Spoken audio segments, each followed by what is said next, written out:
हिंदी माध्यम की पाठशाला में आप सभी का स्वागत है। दोस्तों, इस वीडियो में हम एनसीईआरटी के कक्षा 10वीं के गणित के अध्याय 14 सांख्यिकी की प्रश्नावली 14.1 के सभी प्रश्नों को हल करेंगे। दोस्तों, अगर आप हमारे चैनल पर नए हैं और आपने अभी तक हमारे चैनल को सब्सक्राइब नहीं किया है तो चैनल को सब्सक्राइब करें, सब्सक्राइब बटन को दबाकर, और बेल आइकन को भी दबा दें, जिससे आपको हमारे नए नए वीडियोस के भी नोटिफिकेशन मिलते रहेंगे। प्रश्न एक में दोस्तों हमसे कहा गया है, विद्यार्थियों के एक समूह द्वारा अपने पर्यावरण सचेतना अभियान। सचेतना का मतलब होता है दोस्तों जागरूकता। तो अपने पर्यावरण जागरूकता अभियान के अंतर्गत, मतलब पर्यावरण के लिए जागरूकता फैलाने के लिए जो अभियान चलाया बच्चों ने, उसके अंतर्गत एक सर्वेक्षण किया। ठीक है, उन्होंने एक सर्वेक्षण किया। ठीक है, जिसमें उन्होंने एक मोहल्ले के 20 घरों में लगे हुए पौधों से संबंधित निम्नलिखित आंकड़े एकत्रित किए। ठीक है, तो वो एक मोहल्ले में गए और 20 घरों में जो पौधे लगे हुए थे उन घरों में उसके हिसाब से आंकड़े एकत्रित किए। ठीक है, जैसे कि वैसे घर जिनमें पौधों की संख्या 0 से 2 थी, वो वैसा घर एक था। 2 से 4 थे पौधों की संख्या, वैसे घर 2 थे। 4 से 6 पौधे थे जिस घरों में, वो वैसी संख्या 1 थी। 6 से 8 पौधे वाले 5 घर थे। 8 से 10 पौधे वाले जो है 6 घर थे। 10 से 12 पौधे वाले 2 घर थे। और 12 से 14 पौधे वाले जो है वो 3 घर थे। तो हमसे बोला गया है कि प्रति घर माध्य पौधों की संख्या ज्ञात कीजिए। तो हमें बताना इन आंकड़ों को देखकर, आंकड़ों को हल करके, कि हर एक घर में जो पौधे थे उनकी माध्य संख्या क्या होगी। ठीक है, इन आंकड़ों के हिसाब से। ठीक है, तो हमें जो ये दे रखी है सारणी, ठीक है, इसका माध्य निकालना है। ठीक है, प्रति घर माध्य पौधों की संख्या निकालनी है। फिर कहा गया है, माध्य ज्ञात करने के लिए आपने किस विधि का प्रयोग किया और क्यों। तो हमें ये भी बताना है कि हम किस विधि से माध्य ज्ञात कर रहे हैं और क्यों उसी विधि को हम प्रयोग में ला रहे हैं। तो आइए अब चलते हैं, प्रश्न को करते हैं हल। तो आइए दोस्तों, प्रश्न को हल कर लेते हैं। तो प्रश्न को हल करने के लिए हमें वर्ग अंतराल जो दे रखे हैं उनके वर्ग चिन्ह निकालने पड़ेंगे, सभी वर्ग अंतराल के। तो वर्ग चिन्ह का जो सूत्र होता है वो होता है वर्ग चिन्ह बराबर निम्न सीमा धन ऊपरी सीमा बटे 2। इस सूत्र को जो है हम अध्याय 14 के परिचय के वीडियो में पढ़ चुके हैं। यदि आपने अध्याय 14 का परिचय का वीडियो नहीं देखा है तो अवश्य देखें। ऊपर आई बटन पर क्लिक करके आपको अध्याय 14 के सभी वीडियोस के लिंक मिल जाएंगे। तो सबसे पहले पहला जो वर्ग अंतराल दे रखा है 0 से 2। ठीक है, तो उसका वर्ग चिन्ह निकाल लेते हैं। उसको हमने x1 कहा, बराबर क्या होगा, निम्न सीमा है 0, उच्च सीमा है, ऊपरी सीमा है 2, तो 0 धन 2 बटे 2। तो ये आ जाएगा 2 बटे 2, 2 बटे 2 होता है 1, तो x1 आ गया 1। अब चलते हैं हम दूसरे वर्ग में। तो दूसरे वर्ग के वर्ग चिन्ह को हमने x2 कह दिया। इसकी निम्न और ऊपरी सीमा है 2 और 4, तो 2 धन 4 बटे 2, 2 धन 4 होगा 6, तो 6 बटे 2, 6 में 2 का भाग देंगे तो आएगा 3, तो x2 आ गया 3। उसी प्रकार चलते हैं तीसरे वर्ग में। तीसरे वर्ग की निम्न और ऊपरी सीमाएं हैं 4 और 6, तो इसका हमने वर्ग चिन्ह मान लिया x3। तो ये हो जाएगा 4 धन 6 बटे 2, 4 धन 6 होता है 10, 10 बटे 2 होता है 5, तो x3 आ गया हमारा 5। अब चलते हैं चौथे वर्ग में। चौथे वर्ग के वर्ग चिन्ह को मान लिया हमने x4। चौथे वर्ग की जो निम्न सीमा है वो है 6, ऊपरी सीमा है 8, तो ये हो जाएगा 6 धन 8 बटे 2, 6 धन 8 होता है 14, तो ये आ जाएगा 14 बटे 2, 14 में 2 का भाग देंगे तो आ जाएगा 7, तो x4 आ गया 7। अब चलते हैं अगले वर्ग में। अगला वर्ग है 8 से 10। ठीक है, तो अगला पांचवा वर्ग है, तो x5 बराबर वर्ग चिन्ह x5 होगा। x5 बराबर 8 और 10 है इसके जो है निम्न और ऊपरी सीमा, तो 8 धन 10 बटे 2, 8 धन 10 होता है 18, तो x5 आएगा 18 बटे 2, 18 में 2 का भाग देंगे तो मिलेगा 9, तो x5 मिल गया 9। अब चलते हैं छठवें वर्ग में। छठवा वर्ग है 10 से 12, तो x6 बराबर होगा 10 धन 12 बटे 2, 10 धन 12 होगा 22, तो x6 होगा 22 बटे 2, 22 में 2 का भाग देंगे तो मिलेगा 11, तो x6 मिल गया 11। अब आखिरी वर्ग में चलते हैं, सातवें वर्ग में। तो x7 वर्ग चिन्ह होगा x7 बराबर होगा हमारा निम्न सीमा धन ऊपरी सीमा, यानी कि 12 धन 14 बटे 2, 12 धन 14 होगा 26, तो 26 बटे 2, तो 26 में 2 का भाग देंगे तो मिलेगा 13, तो x7 मिल गया हमको 13। अब दोस्तों हमसे यहाँ पूछा था हम किस विधि का प्रयोग करेंगे और क्यों।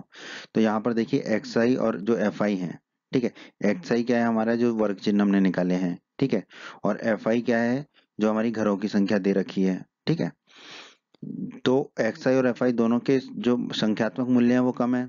देखिए xi का संख्यात्मक मूल्य सबसे ज्यादा कितना है, 13, ठीक है, और एफ आई का जो सबसे ज्यादा वो है 6। तो एक्स आई और एफ आई के संख्यात्मक मूल्य कम है, तो हम यहाँ पर कौन सी विधि का प्रयोग करेंगे? प्रत्यक्ष विधि का प्रयोग करेंगे। ठीक है, तो हमने बता दिया कि हम प्रत्यक्ष विधि का प्रयोग करने वाले हैं, और क्यों? क्योंकि एक्स आई और एफ आई के संख्यात्मक मूल्य कम है। अब आइए, अब इस प्रत्यक्ष विधि का उपयोग करते हुए हम इसका माध्य निकाल लेते हैं। हमने सभी वर्ग चिन्हों को लिख दिया जो हमने निकाले थे। ठीक है, अब हम इसको हल कर लेते हैं। तो हमें ऐसी सारणी बनानी पड़ेगी इसको हल करने के लिए, जिसमें जो है पहली कॉलम में जो है हमें लिखना पड़ेगा पौधों की संख्या।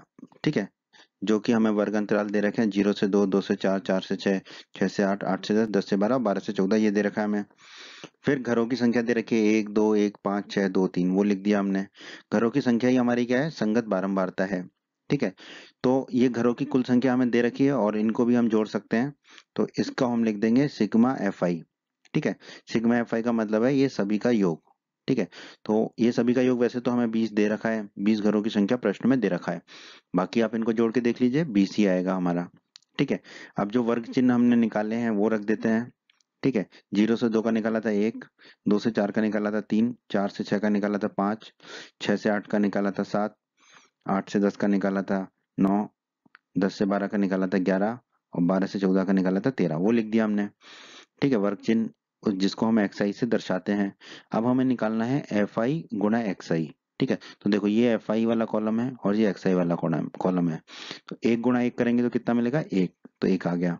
2 गुणा 3 करेंगे तो कितना मिलेगा? 6, द्वितीय 6। 1 गुणा 5 करेंगे तो मिलेगा 5। 5 गुणा 7 करेंगे तो मिलेगा 35। 6 गुणा 9 करेंगे तो मिलेगा 54। 2 गुणा 11 करेंगे तो मिलेगा 22। 3 गुणा 13 करेंगे 13 तिया 39। अब ये जितने भी आए 1, 6, 5, 35, 54, 22, 39, इन सबको जोड़ लेंगे। इन सबके योग को लिखेंगे सिग्मा एफ आई एक्स आई, और इन सबको जब जोड़ोगे आप तो मिलेगा हमें 162। अब तो बस सूत्र में लिखना है हमें मान को। सिग्मा एफ आई निकाल लिया हमने, सिग्मा एफ आई गुणा एक्स आई निकाल लिया। तो दोस्तों माध्य का सूत्र होता है एक्स बार बराबर सिग्मा एफ आई एक्स आई बटे सिग्मा एफ आई। ठीक है, ये सूत्र आपने अध्याय 14 के परिचय के वीडियो में देखा हुआ है, पढ़ा हुआ है। अगर आपने अध्याय 14 के परिचय का वीडियो नहीं देखा है तो अवश्य देख लें, और ऊपर आई बटन पे क्लिक करके आप अध्याय 14 के परिचय का वीडियो और अध्याय 14 के अन्य वीडियोस को देख सकते हैं। तो मान रख देते हैं यहाँ पर। तो एक्स बार माध्य बराबर आ जाएगा हमारा सिग्मा एफ आई एक्स आई है 162, तो वो लिख दिया, बटे में सिग्मा एफ आई है 20, तो वो लिख दिया। 162 में 20 का भाग देंगे तो मिलेगा हमें 8.1। तो माध्य आ गया हमारा 8.1। तो हम कह सकते हैं कि अतः प्रति घर माध्य पौधों की संख्या कितनी है? 8.1। तो हमारे इस प्रश्न का उत्तर है 8.1। ठीक है, फिर प्रश्न में कहा गया था माध्य ज्ञात करने के लिए किस विधि का प्रयोग किया और क्यों, वो वैसे तो हम बता ही चुके हैं कि हमने प्रत्यक्ष विधि का प्रयोग किया है, क्योंकि एक्स आई और एफ आई के जो मान है वो संख्यात्मक मूल्य कम है। ठीक है, एक्स आई है हमारा वर्ग चिन्ह और एफ आई है हमारी बारंबारता। दोनों के संख्यात्मक मूल्य कम थे, इसलिए हमने प्रत्यक्ष विधि का प्रयोग किया, और माध्य हमारा आ गया 8.1। तो हमारा इस प्रश्न का उत्तर है दोस्तों 8.1, और विधि है प्रत्यक्ष विधि। प्रश्न 2 में दोस्तों हमसे कहा गया है किसी फैक्ट्री के 50 श्रमिकों की, श्रमिक मतलब मजदूर होता है, श्रमिकों की दैनिक मजदूरी के निम्नलिखित बंटन पर विचार कीजिए। कर लेते हैं। हमें दिया गया है एक सारणी दे रखी है जिसमें दैनिक मजदूरी दे रखी है और श्रमिकों की संख्या दे रखी है। तो देखिए 12 श्रमिक ऐसे हैं जिनकी दैनिक मजदूरी 500 से 520 रुपए के बीच है। 14 श्रमिक ऐसे हैं जिनकी दैनिक मजदूरी 520 से 540 रुपए के बीच है। 8 श्रमिक ऐसे हैं जिनकी दैनिक मजदूरी 540 से 560 रुपए के बीच है। 6 श्रमिक ऐसे हैं जिनकी मजदूरी जो है दैनिक मजदूरी 560 से 580 है, और 10 मजदूर ऐसे हैं, श्रमिक ऐसे हैं जिनकी दैनिक मजदूरी 580 से 560 रुपए है। प्रश्न में कहा गया एक उपयुक्त विधि का प्रयोग करते हुए ठीक इस फैक्ट्री में श्रमिकों की माध्य दैनिक मजदूरी ज्ञात कीजिए। ठीक है, तो हमें माध्य दैनिक मजदूरी निकालनी है। ठीक है, इस फैक्ट्री में जो 50 श्रमिक हैं उनकी माध्य दैनिक मजदूरी क्या होगी, और एक उपयुक्त विधि का प्रयोग करना है। तो आइए अब हम चलते हैं इस प्रश्न को हल करने के लिए। तो प्रश्न को हल करने के लिए सबसे पहले हमें निकालना होगा वर्ग चिन्ह, क्योंकि हमें वर्ग अंतराल दे रखे हैं। तो वर्ग चिन्ह का सूत्र होता है निम्न सीमा धन ऊपरी सीमा बटे 2। ये हम अध्याय 14 के परिचय के वीडियो में पढ़ चुके हैं। अगर आपने अध्याय 14 के परिचय का वीडियो नहीं देखा है तो अवश्य देख लें। ऊपर आई बटन पर क्लिक करके आप अध्याय 14 के सभी वीडियोस को देख सकते हैं। तो यहाँ पर अब निकाल लेते हैं हम पहले वर्ग चिन्ह को, तो पहला वर्ग अंतराल है 500 से 520, तो पहला वर्ग चिन्ह होगा x1 बराबर 500 धन 520 बटे 2। 500 धन 520 होगा 1020, तो ये हो जाएगा 1020 बटे 2। 1020 में 2 का भाग देंगे तो आ जाएगा 510। x1 आ गया 510। अब चलते हैं दूसरे वर्ग अंतराल में। दूसरे वर्ग अंतराल का वर्ग चिन्ह होगा x2, ठीक है, और बराबर होगा निम्न सीमा धन ऊपरी सीमा, यानी कि 520 धन 540 बटे 2। 520 और 540 को जोड़ेंगे तो हमें मिलेगा 1060, तो ये हो जाएगा 1060 बटे 2। 1060 में 2 का भाग देंगे तो मिलेगा 530, तो x2 मिल गया 530।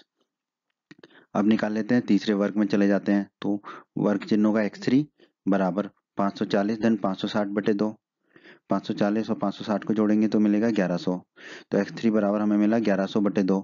1100 में 2 का भाग देंगे तो मिलेगा 550, तो x3 मिल गया हमें 550। अब निकाल लेते हैं हम चौथा वर्ग चिन्ह, जिसे हम बोलेंगे x4। x4 होगा 560 धन 580 बटा 2, तो हमने लिख दिया 560 धन 580 बटा 2। 560 धन 580 होगा 1140, तो 1140 बटे 2। 1140 में 2 का भाग देंगे तो हमें मिलेगा 570, तो x4 मिल गया हमें 570।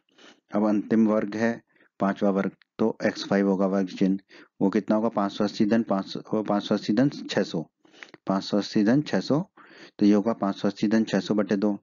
580 धन 600 होगा 1180, तो ये होगा 1180 बटे 2। 1180 में 2 का भाग देंगे तो मिलेगा 590, तो x5 हमें मिलेगा 590। तो हमने पांचों वर्ग चिन्ह निकाल लिए, x1 x2 x3 x4 x5, 510 से 590 आए। तो यहाँ पर अब हम विधि की बात कर लेते हैं कि हम किस विधि का प्रयोग करने वाले हैं। तो माध्य ज्ञात करने के लिए हम यहाँ पर कल्पित माध्य विधि का प्रयोग करेंगे। कल्पित माध्य विधि क्या होती है दोस्तों, इसके बारे में हमने अध्याय 14 के परिचय के वीडियो में बताया है, तो वो वीडियो आप अवश्य देखें। तो अब हम इस्तेमाल करेंगे कल्पित माध्य विधि का प्रयोग करेंगे। क्यों? क्योंकि कारण है xi तथा fi के संख्यात्मक मूल्य अधिक हैं। ठीक है, fi के तो नहीं है, बारंबारता का तो उतना अधिक नहीं है, लेकिन जो xi है x1 x2 x3 x4 x5 आप देखिए 510 से 590 है, तो जो xi है वो अधिक है। ठीक है, fi तो उतना अधिक नहीं है पर xi अधिक है, पर जब गुणा करेंगे xi और fi का तो हमें ज्यादा मिलेगा।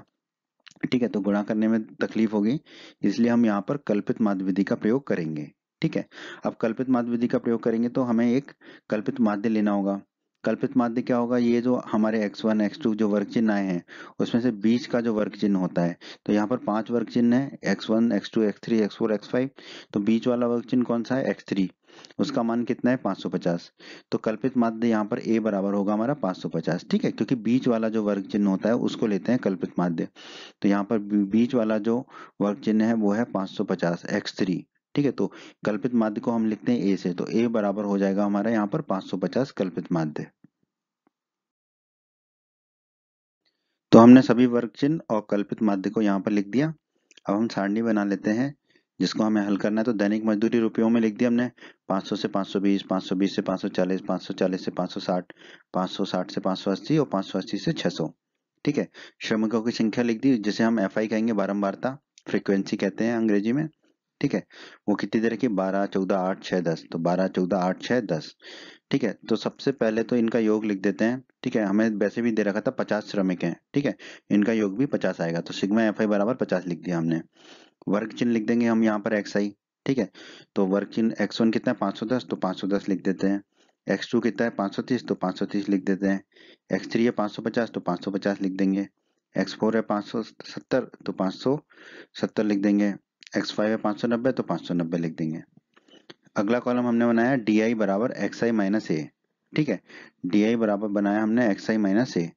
ठीक है, ए क्या है हमारा कल्पित माध्य 550, तो di हो जाएगा हमारा xi माइनस 550। ठीक है, xi है हमारा वर्ग चिन्ह। ठीक है, तो इस वर्ग चिन्ह के लिए di कितना होगा, 510 में 550 को घटाएंगे तो हमें मिलेगा -40। फिर इसमें कितना होगा di, 530 में 550 को घटाएंगे, 530 में 550 को घटाएंगे तो मिलेगा -20। यहाँ कितना आएगा di, 550 में से 550 को घटाएंगे तो मिलेगा 0। यहाँ कितना आएगा di, 570 में से 550 को घटाएंगे तो मिलेगा 20। यहाँ कितना मिलेगा di, 590 में से 550 को घटाएंगे तो हमें मिलेगा 40। ठीक है, इसका योग नहीं करना होता यहाँ पर, ना xi का करना होता है। अब हमें निकालना है fi गुणा di, तो fi ये है और di ये है, इन दोनों का गुणा निकालेंगे तो 12 गुणा -40 कितना होगा, -480। फिर 14 गुणा -20 होगा -280। फिर 8 गुणा शून्य, ये तो शून्य हो जाएगा। फिर 6 गुणा 20 120 हो जाएगा। फिर 10 गुणा 40 400 हो जाएगा। अब इन सबको जोड़ना है, जितने एफ आई डी आई आए हैं सबको जोड़ेंगे, उसको लिखेंगे हम sigma F I D I. इन सबको जोड़ेंगे तो हमें मिलेगा -240। तो sigma F I D I आ गया हमारा -240। तो दोस्तों यहाँ पर हमने सिग्मा एफ आई लिख लिया जो 50 था हमारा, जो प्रश्न में भी दे रखा है। सिग्मा एफ आई डी आई लिख लिया हमने, जो हमें -240 अभी निकाला है हमने, ठीक है। और ए लिख लिया हमने 550।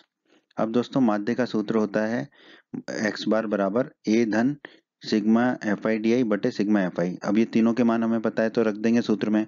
अच्छा, ये सूत्र जो है अध्याय 14 के परिचय के वीडियो में आपको बताया भी गया है और समझाया भी गया है, तो आप अध्याय 14 के परिचय का वीडियो अवश्य देखें। ऊपर आई बटन पर क्लिक करके आप अध्याय 14 के सभी वीडियोस को देख सकते हैं। तो मान रख देंगे, तो माध्य एक्स बार बराबर ए कितना है हमारा 550, तो एक का मान रख दिया 550 धन सिग्मा एफ आई डी आई कितना है -240, तो ऊपर -240 लिख दिया, बटे में है सिग्मा एफ आई, तो सिग्मा एफ आई है 50, तो हमने लिख दिया 50। तो अब माध्य एक्स बार बराबर 550, तो 550 ही रहा। अब देखिए -240 बटे 50, 240 में 50 का भाग देंगे तो 4.8 मिलेगा। माइनस का चिन्ह लगा हुआ है तो ये माइनस के चिन्ह के साथ आएगा, तो ये होगा 550 माइनस 4.8। तो माध्य एक्स बार बराबर, अब 550 में से 4.8 को घटाएंगे तो हमें मिलेगा 545.2। तो माध्य एक्स बार बराबर मिला हमें 545.2। ठीक है, यही निकालना था हमें माध्य। तो हम कह सकते हैं कि अतः फैक्ट्री के श्रमिकों की माध्य दैनिक मजदूरी कितनी है 545.2 रुपए, या हम कह सकते हैं 545 रुपए 20 पैसे। ठीक है, तो रुपए में हम कहेंगे 545.2 रुपए। तो फैक्ट्री के श्रमिकों की माध्य दैनिक मजदूरी एक्स बार बराबर हमने निकाल ली 545.2 रुपए। यही हमारे इस प्रश्न का उत्तर है दोस्तों। प्रश्न 3 में दोस्तों हमसे कहा गया है निम्नलिखित बंटन एक मोहल्ले के बच्चों के दैनिक जेब खर्च को दर्शाता है। माध्य जेब खर्च 18 रुपए है, तो यहाँ पे हमें माध्य जेब खर्च दिया गया है।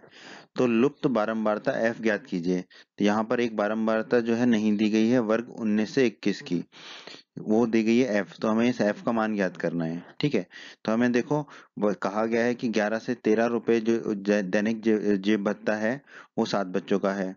13 से 15 दैनिक जेब भत्ता 6 बच्चों का है। 15 से 17 दैनिक जेब भत्ता 9 बच्चों का है। 17 से 19 जेब भत्ता जो है वो 13 बच्चों का है। और 19 से 21 जो जेब भत्ता है रुपयों में वो है एफ बच्चों का। और 21 रुपए से 23 रुपए के बीच जेब भत्ता जो है वो है 5 बच्चों का। और 23 रुपए से 25 रुपए जो है जेब भत्ता है वो 5 बच्चों का। तो और जो है हमें दे रखा है कि माध्य जेब खर्च जो है वो 18 रुपए है। तो लुप्त बारंबारता एफ को हमें ज्ञात करना है, जो कि जेब खर्चा है 19 से 21 रुपए कितने बच्चों का एफ बच्चों का। ठीक है, तो हमें एफ का मान ज्ञात करना है यहाँ पर। तो बच्चों इस तरह के प्रश्नों को हल करने के लिए हमें जो है सबसे पहले वर्ग चिन्ह निकालना पड़ेगा, जो वर्ग अंतराल दे रखे हैं उनके। ठीक है, वर्ग चिन्ह का सूत्र होता है निम्न सीमा धन ऊपरी सीमा बटे 2। यह हम अध्याय 14 के परिचय के वीडियो में पढ़ चुके हैं। ऊपर आई बटन पर क्लिक करके आप अध्याय 14 के सभी वीडियोस को देख सकते हैं।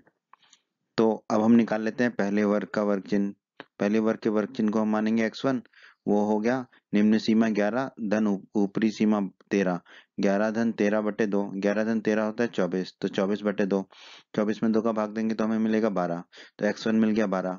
अब x2 निकाल लेते हैं वर्ग चिन्ह दूसरे वर्ग का। तो निम्न सीमा 13 धन ऊपरी सीमा 15, तो 13 धन 15 बटे 2 होगा, 13 धन 15 होगा 28, तो 28 बटे 2, तो 28 में 2 का भाग देंगे तो आ जाएगा 14, तो x2 आ गया हमारा 14। अब हम वर्ग चिन्ह निकाल लेते हैं तीसरे वर्ग का। तीसरा वर्ग है 15 से 17, तो ये होगा 15 धन 17 बटे 2, 15 धन 17 होगा 32, 32 बटे 2, 32 में 2 का भाग देंगे तो मिलेगा 16, तो x3 मिल गया हमको 16। चौथा वर्ग है हमारा 17 से 19, तो वर्ग चिन्ह हो जाएगा x4 बराबर 17 धन 19 बटे 2। 17 धन 19 होता है बच्चों हमारा 36, तो x4 होगा 36 बटे 2, 36 में 2 का भाग देंगे तो मिलेगा हमें 18, तो x4 मिल गया हमको 18। पांचवा वर्ग है हमारा 19 से 21, तो x5 पांचवा वर्ग चिन्ह होगा हमारा 19 धन 21 बटे 2। 19 धन 21 होता है 40, तो x5 होगा हमारा 40 बटे 2, 40 में 2 का भाग देंगे तो मिलेगा हमें 20, तो x5 मिल गया 20। अब छठा हमारा वर्ग है 21 से 23, तो x6 होगा हमारा वर्ग चिन्ह 21 धन 23 बटे 2। 21 धन 23 होता है हमारा 44, तो x6 होगा हमारा 44/2। 44 में 2 का भाग देंगे तो हमें मिलेगा 22, तो x6 या x6 मिल गया हमको 22। अब अंतिम वर्ग है हमारा, अंतिम वर्ग है 23 से 25, सातवां वर्ग, तो x7 होगा हमारा 23 धन 25/2। 23 धन 25 होता है बच्चों हमारा 48, तो 48/2, 48 में 2 का भाग देंगे तो मिलेगा 24, तो x7 मिल गया हमको 24। ठीक है, तो हमने वर्ग चिन्ह निकाल लिए 12, 14, 16, 18, 20, 22 और 24। ठीक है, हमें बारंबारता दे रखी 7, 6, 9, 13 एफ और 5 और 4। तो अब हम इसे या तो प्रत्यक्ष विधि से कर सकते हैं या कल्पित माध्य विधि से कर सकते हैं। तो यहाँ पर इस प्रश्न को हम हल करने जा रहे हैं कल्पित माध्य विधि से। कल्पित माध्य विधि के लिए हमें कल्पित माध्य लेना पड़ेगा ए। कल्पित माध्य क्या होगा, ये जो वर्ग चिन्ह है इनमें बीच का क्या है, ये 7 वर्ग चिन्ह है तो बीच में होगा इसमें चौथा वर्ग चिन्ह। चौथा वर्ग चिन्ह है x4, x4 है 18, तो कल्पित माध्य ए होगा यहाँ पर हमारा 18। तो यहाँ पर जो हमने वर्ग चिन्ह निकाले थे x1 से लेके x7 तक वो लिख दिए, कल्पित माध्य लिख दिया 18। अब इसकी सारणी बना लेते हैं, तो सारणी में पहला कॉलम जो होगा वो होगा दैनिक जेब भत्ते का रुपयों में, 11 से 13, 13 से 15, 15 से 17, 17 से 19, 19 से 21, 21 से 23 और 23 से 25। और उसकी बारंबारता होगी बच्चों की संख्या, एफ आई बोलेंगे इसको, बारंबारता फ्रीक्वेंसी। एफ आई कितनी दे रखी, 7, 6, 9, 13, फिर एफ दे रखी है, फिर 5 और फिर 4। ठीक है, तो सबसे पहले तो हम बच्चों की जो संख्या है एफ आई बारंबारता जो है उसको जोड़ लेते हैं। ठीक है, तो उसका योग होगा सिग्मा एफ आई बराबर, इन सबको जोड़ लेंगे। ठीक है, 7, 6, 9, 13, 5, 4 इनको जोड़ेंगे तो आएगा 44, और ये एफ है तो धन एफ, तो सिग्मा एफ आई आएगा हमारा 44 धन एफ। अब वर्ग चिन्ह जो हमने निकाले थे वो लिख देते हैं। पहला वर्ग चिन्ह था हमारा 12, तो हम यहाँ लिख देंगे 12। दूसरा वर्ग चिन्ह था 14, तो लिख देंगे 14। तीसरा वर्ग चिन्ह था 16, तो लिख देंगे 16। चौथा वर्ग चिन्ह था 18, तो लिख देंगे 18। पांचवा वर्ग चिन्ह था 20, तो लिख देंगे 20। छठवां वर्ग चिन्ह था 22, तो लिख देंगे 22। और सातवां और अंतिम वर्ग चिन्ह आया था 24, तो लिख देंगे 24। तो ये हो गए सारे हमारे एक्स आई। अब डी आई क्या है, हमारा विचलन, एक्स आई माइनस ए।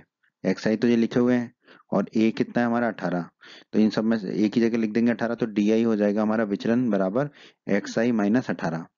ठीक है, अब एक्स आई 12 में से 18 को घटाएंगे। ठीक है, एक्स आई है 12, 12 में से 18 को घटाएंगे तो मिलेगा -6। उसी प्रकार अब 14 में से 18 को घटाएंगे तो मिलेगा -4। 16 में से 18 को घटाएंगे तो मिलेगा -2। फिर 18 में से 18 को ही घटाएंगे तो मिलेगा 0। फिर 20 में से 18 को घटाएंगे तो मिलेगा 2। फिर 22 में से 18 को घटाएंगे तो मिलेगा हमें 4। फिर 24 में से 18 को घटाएंगे तो हमें मिलेगा 6। तो हमने डी आई लिख लिया, विचलन को लिख लिया। अब हमें निकालना है एफ आई गुणा डी आई। ठीक है, तो एफ आई ये है और डी आई ये है, तो 7 गुणा -6 ये होगा -42। 7 छिक्के 42 होता है, माइनस का चिन्ह लगा दिया। फिर 6 गुणा -4 एफ आई गुणा डी आई। 6 गुणा -4 6 चौक 24 होता है, और माइनस का चिन्ह है तो -24। फिर 9 गुणा -2, 9 गुणा 2 18, और माइनस का चिन्ह है तो -18 आएगा। फिर 13 गुणा 0 आ जाएगा 0। फिर f गुणा 2 आ जाएगा 2f। 5 गुणा 4 आ जाएगा 20, 5 चौके 20। 4 गुणा 6 आ जाएगा 24। अब इन सबका योग निकाल लेंगे, तो सिग्मा एफ आई डी आई बराबर कितना होगा, 2f को हमने 2f लिखा, फिर -42 -24, देखो 24 में से 24 चला जाएगा। ठीक है, -42 और -18 हो जाएगा -60। -60 में से 40 गया तो बचा -40। तो इस पूरे को हम जोड़ेंगे तो 2f तो अलग आ गया हमारा, और बाकी आ जाएगा -40। तो sigma F I D I आ जाएगा हमारा बराबर 2f -40 के। तो यहाँ हमने कल्पित माध्य लिख लिया, सिग्मा एफ आई लिख लिया, सिग्मा एफ आई डी आई लिख लिया। ठीक है, ये हम सब निकाल चुके हैं। अब माध्य का जो सूत्र हमने अध्याय 14 के परिचय के वीडियो में पढ़ा था वो क्या था, माध्य बराबर ए धन सिग्मा एफ आई डी आई बटे सिग्मा एफ आई। तीनों के मान हमें पता है तो रख देंगे। तो माध्य एक्स बार बराबर हो जाएगा हमारा, ए है 18, तो 18 धन सिग्मा एफ आई डी आई है 2f -40, तो ऊपर लिख दिया 2f -40, बटे में है सिग्मा एफ आई, तो बटे में सिग्मा एफ आई हमने लिख दिया 44 धन f के। अब ध्यान दीजिए, प्रश्न में हमें दिया गया है माध्य जेब खर्च कितना, 18 रुपए है। तो हमें माध्य जेब खर्च x बार बराबर 18 दे रखा है, तो इसका मतलब ये जो माध्य है ये किसके बराबर है, 18 के। तो इस माध्य को 18 के बराबर लिख देंगे हम। तो 18 धन 2f माइनस 40 बटे 44 धन f, ये किसके बराबर होगा? 18 के। बाईं तरफ भी 18 है, दाईं तरफ भी 18, ये आपस में कट जाएगा। ठीक है, तो बाईं तरफ बचेगा 2f माइनस 40 बटे 44 धन f बराबर दाईं तरफ कितना बचेगा? 0। ठीक है, अब 44 धन f को ले जाएंगे हम दाईं तरफ तो 0 से गुणा हो जाएगा, तो बाईं तरफ बचेगा 2f माइनस 40, तो 2f माइनस 40 बराबर आएगा 0 से गुणा हो जाएगा 44 धन f का। अब 0 से गुणा किसी का भी करें, मेरा भी कर दें, आपका भी कर दें, वो 0 ही होता है। ठीक है, तो 0 गुणा 44 धन f हमें मिलेगा 0, तो 2f माइनस 40 बराबर आ जाएगा 0। अब 40 को दाईं तरफ ले जाएंगे तो 2f बराबर हमें मिलेगा 40। हमें निकालना है f का मान, तो 2 को दाईं तरफ ले जाना पड़ेगा, तो बटे में आ जाएगा 2, तो f बराबर हो जाएगा हमारा 40 बटे 2। 40 में 2 का भाग देंगे तो हमें मिलेगा 20, तो f बराबर हमें मिलेगा 20। अब ध्यान दीजिए, यहाँ पर हमें f का ही मान ज्ञात करना था, हमें कहा गया था लुप्त बारंबारता f को ज्ञात कीजिए। ठीक है, तो हमने f का मान निकाल लिया, f का मान हमारा आ गया 20, तो हमारे यहाँ पर इस प्रश्न का उत्तर होगा 20। ठीक है, क्योंकि f का ही मान हमें यहाँ पर निकालने को कहा गया था और वो हमने निकाल लिया, तो हमारा इस प्रश्न का उत्तर है बच्चों 20, f बराबर 20 हमारा इस प्रश्न का उत्तर है। प्रश्न 4 में दोस्तों हमसे कहा गया है किसी अस्पताल में एक डॉक्टर साहब द्वारा 30 महिलाओं की जांच की गई और उनके हृदय स्पंदन होता है हार्ट बीट, ठीक है, हृदय की गति, ठीक है, दिल की जो गति होती है वो की प्रति मिनट संख्या नोट करके नीचे दर्शाए अनुसार संचित रूप में लिखी गई है। ठीक है, तो यहाँ पर लिख दी गई है, एक उपयुक्त विधि चुनते हुए इन महिलाओं के हृदय स्पंदन की प्रति मिनट माध्य संख्या ज्ञात कीजिए। तो हमें माध्य निकालना है इस सारणी का, हमें दिया गया हृदय स्पंदन की प्रति मिनट संख्या 65 से 68 आई 2 महिलाओं की, 68 से 71 आई 4 महिलाओं की, 71 से 74 आई 3 महिलाओं की, 74 से 77 आई 8 महिलाओं की, 77 से 80 आई 7 महिलाओं की, 80 से 83 आई 4 महिलाओं की और 83 से 86 आई 2 महिलाओं की। तो हमें बताना है हृदय स्पंदन की प्रति मिनट माध्य संख्या क्या होगी। तो आइए अब हम इस प्रश्न को हल कर लेते हैं। तो बच्चों, बाकी प्रश्नों की तरह, पिछले प्रश्नों की तरह माध्य ज्ञात करने के लिए हमें वर्ग चिन्ह निकालना पड़ेगा क्योंकि वर्ग अंतराल दे रखा है। ठीक है, तो वर्ग चिन्ह का जो सूत्र हमने पढ़ा था अध्याय 14 के परिचय के वीडियो में वो था वर्ग चिन्ह बराबर निम्न सीमा धन ऊपरी सीमा बटे 2। अगर आपने अध्याय 14 के परिचय का वीडियो नहीं देखा है तो अवश्य देख लें, ऊपर आई बटन में आपको अध्याय 14 के सभी वीडियोस का लिंक मिल जाएगा। तो पहला वर्ग अंतराल है हमारा 65 से 68, तो x1 होगा हमारा पहला वर्ग चिन्ह, x1 बराबर 65 धन 68 बटे 2। 65 धन 68 होता है 133, तो x1 होगा 133 बटे 2। 133 में 2 का भाग देंगे तो हमें मिलेगा 66.5, तो x1 मिल गया हमें 66.5। दूसरा वर्ग है हमारा बच्चों 68 से 71, तो x2 होगा हमारा दूसरा वर्ग चिन्ह बराबर 68 धन 71 बटे 2। 68 और 71 को जोड़ेंगे तो मिलेगा 139, तो x2 होगा 139 बटे 2।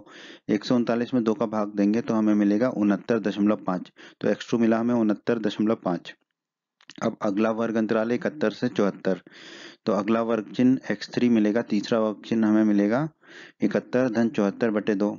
71 धन 74 होता है दोस्तों 145, तो x3 मिलेगा 145 बटे 2। 145 में 2 का भाग देंगे तो हमें x3 मिलेगा 72.5। चौथा वर्ग है 74 से 77, तो चौथा वर्ग चिन्ह हमारा x4 होगा 74 धन 77 बटे 2। 74 में 77 को जोड़ेंगे तो मिलेगा 151। ठीक है, तो x4 होगा 151 बटे 2। 151 में जो है 2 का भाग देंगे तो हमें मिलेगा 75.5, तो x4 आ गया हमारा 75.5।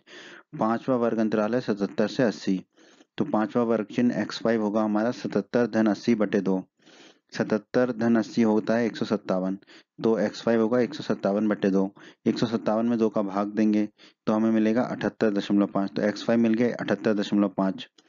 छठा वर्ग है हमारा 80 से 83, तो छठा वर्ग चिन्ह x6 या x6 होगा हमारा 80 धन 83 बटे 2। 80 धन 83 होगा 163, तो x6 होगा हमारा 163 बटे 2। 163 में 2 का भाग देंगे तो हमें मिलेगा 81.5, तो x6 मिल गया हमें 81.5। अंतिम और सातवां वर्ग अंतराल है हमारा 83 से 86, तो सातवां वर्ग चिन्ह x7 होगा हमारा 83 धन 86 बटे 2। 83 और 86 को जोड़ेंगे तो मिलेगा हमें 169, तो x7 मिलेगा 169/2। 169 में 2 का भाग देंगे तो हमें x7 मिलेगा 84.5।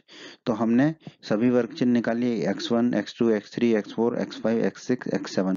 अब ये वर्ग चिन्हों के मान थोड़े ज़्यादा आ रहे हैं, तो हम यहाँ पर यूज करेंगे हमारी कल्पित माध्य विधि को।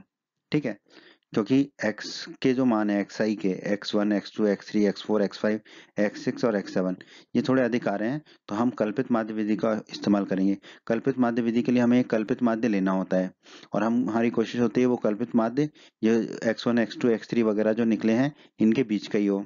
तो देखिए x1 से x7 तक निकला है, तो बीच का क्या होगा x4 कितना है 75.5, इसलिए हमने कल्पित माध्य a को ले लिया 75.5।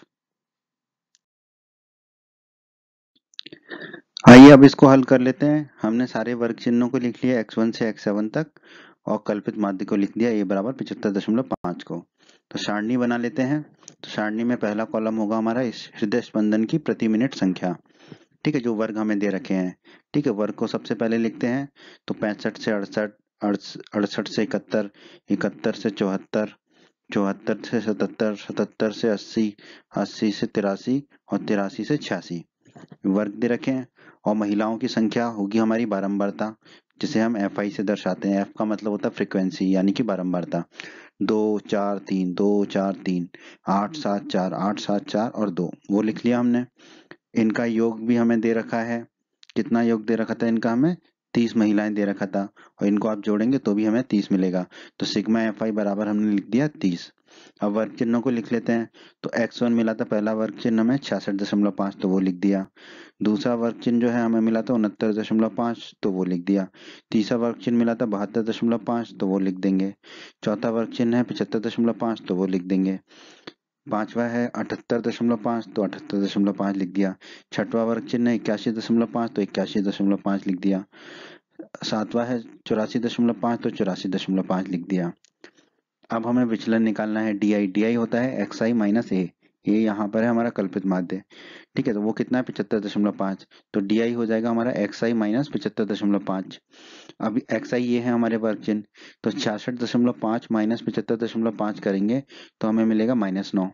फिर 69.5 माइनस 75.5 करेंगे तो हमें मिलेगा -6। फिर 72.5 माइनस 75.5 करेंगे तो मिलेगा -3। फिर 75.5 माइनस 75.5 करेंगे तो मिलेगा 0। 78.5 माइनस 75.5 करेंगे तो मिलेगा 3। 81.5 माइनस 75.5 करेंगे तो मिलेगा 6। फिर 84.5 माइनस 75.5 करेंगे तो मिलेगा 9। अंतिम कॉलम में हमने लिखा FI गुणा DI। FI ये है हमारा और DI जो अभी हमने निकाला। तो 2 गुणा -9 होगा -18। फिर 4 गुणा -6 होगा -24। फिर 3 गुणा -3 होगा -9। 8 गुणा 0 होगा 0। 7 गुणा 3 होगा 21, 7 या 21। 4 गुणा 6 होगा 24। 2 गुणा 9 होगा 18। अब इन सबको जोड़ लेते हैं। तो देखो -18 और ये 18 चला जाएगा, -24 से 24 चला जाएगा। फिर 21 में से 9 को हम घटाएंगे तो हमें मिलेगा 12। तो सिग्मा FI DI हमें मिला 12। ठीक है, इन सबको जोड़ने पर हमें मिलेगा 12। अब तो बहुत ही आसान है दोस्तों, अब तो बस सूत्र में मान रखना है। तो हमने सिग्मा FI DI और A कल्पित माध्य के मान रख दिए। माध्य का सूत्र होता है x डैश बराबर A धन सिग्मा FI DI बटे सिग्मा FI। ये अध्याय 14 के परिचय के वीडियो में हम पढ़ चुके हैं। आप अध्याय 14 के परिचय का वीडियो अवश्य देख लें और ऊपर आई बटन पर क्लिक करके आप अध्याय 14 के सभी वीडियोस को देख सकते हैं। तो मान रख देंगे। तो माध्य x बार बराबर ये कितना है हमारा 75.5, तो हमने रख दिया 75.5। धन का चिन्ह लगा दिया। सिग्मा FI DI है 12, तो लिख दिया 12 बटे में सिग्मा FI है 30, तो रख दिया 30। अब इसको हल कर लेंगे। तो माध्य x बार बराबर 75.5 तो है ही, ऊपर और नीचे 6 का भाग चला जाएगा तो 12 में 6 का भाग जाएगा तो बचेगा 2, 30 में 6 का भाग जाएगा तो बचेगा 5। 2/5 होता है 0.4। ठीक है, तो अब माध्य x बार बराबर 75.5 धन 2/5 होगा 0.4, 0.4। अब बस इसको जोड़ लेंगे। तो माध्य x बार बराबर आ जाएगा 75.5 में 0.4 को जोड़ेंगे तो हमें मिलेगा 75.9। ठीक है, हमें माध्य ही निकालना था, तो हम कह सकते हैं अतः इन महिलाओं की हृदय की स्पंदन की प्रति मिनट माध्य संख्या x बार कितनी है? 75.9। ठीक है, और यही हमें इस प्रश्न में कहा गया था ज्ञात करने को।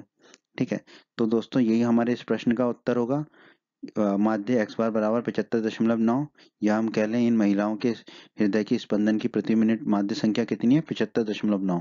तो 75.9 जो है वो हमारा इस प्रश्न का उत्तर है। अब बस बात कर लेते हैं कि माध्य ज्ञात करने के लिए हमने यहाँ पर किस विधि का प्रयोग किया था? कल्पित माध्य विधि का प्रयोग किया था। हालांकि ये पूछा नहीं है, हमसे कहा गया है उपयुक्त विधि को चुनते हुए। हम बस बता रहे हैं यहाँ पर कि हमने जो है कल्पित माध्य विधि का प्रयोग किया है इस प्रश्न को हल करने के लिए। प्रश्न 5 में बच्चों हमसे कहा गया है किसी फुटकर बाजार में, फुटकर बाजार होता है खुला बाजार, ठीक है, जहां से हम सामान खरीदते हैं। फल विक्रेता पेटियों में रखे आम बेच रहे हैं। ठीक है, फल विक्रेता मतलब जो फल बेचते हैं, जो ठेले वगैरह होते हैं ना फल के। ठीक है, तो फल विक्रेता जो है पेटियों में रखे आम को बेच रहे हैं।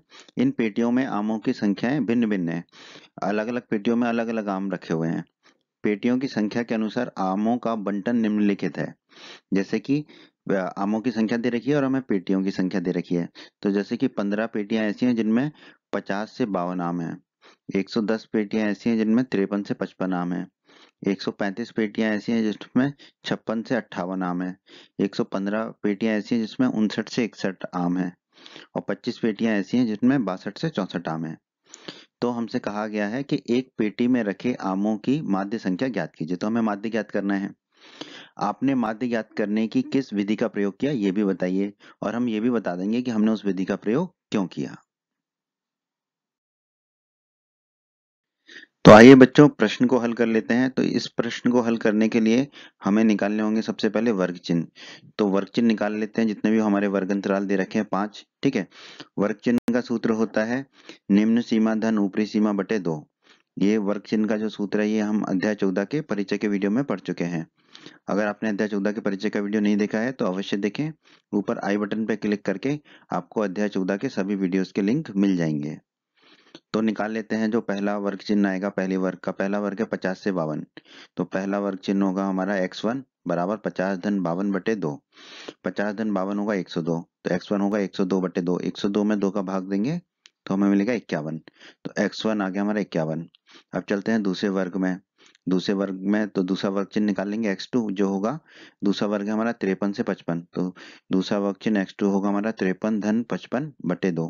53 धन 55 बटे 2। 53 धन 55 को जोड़ेंगे तो हमें मिलेगा 108। तो x2 होगा 108 बटे 2। 108 में 2 का भाग देंगे तो हमें मिलेगा 54। तो x2 मिल गया 54।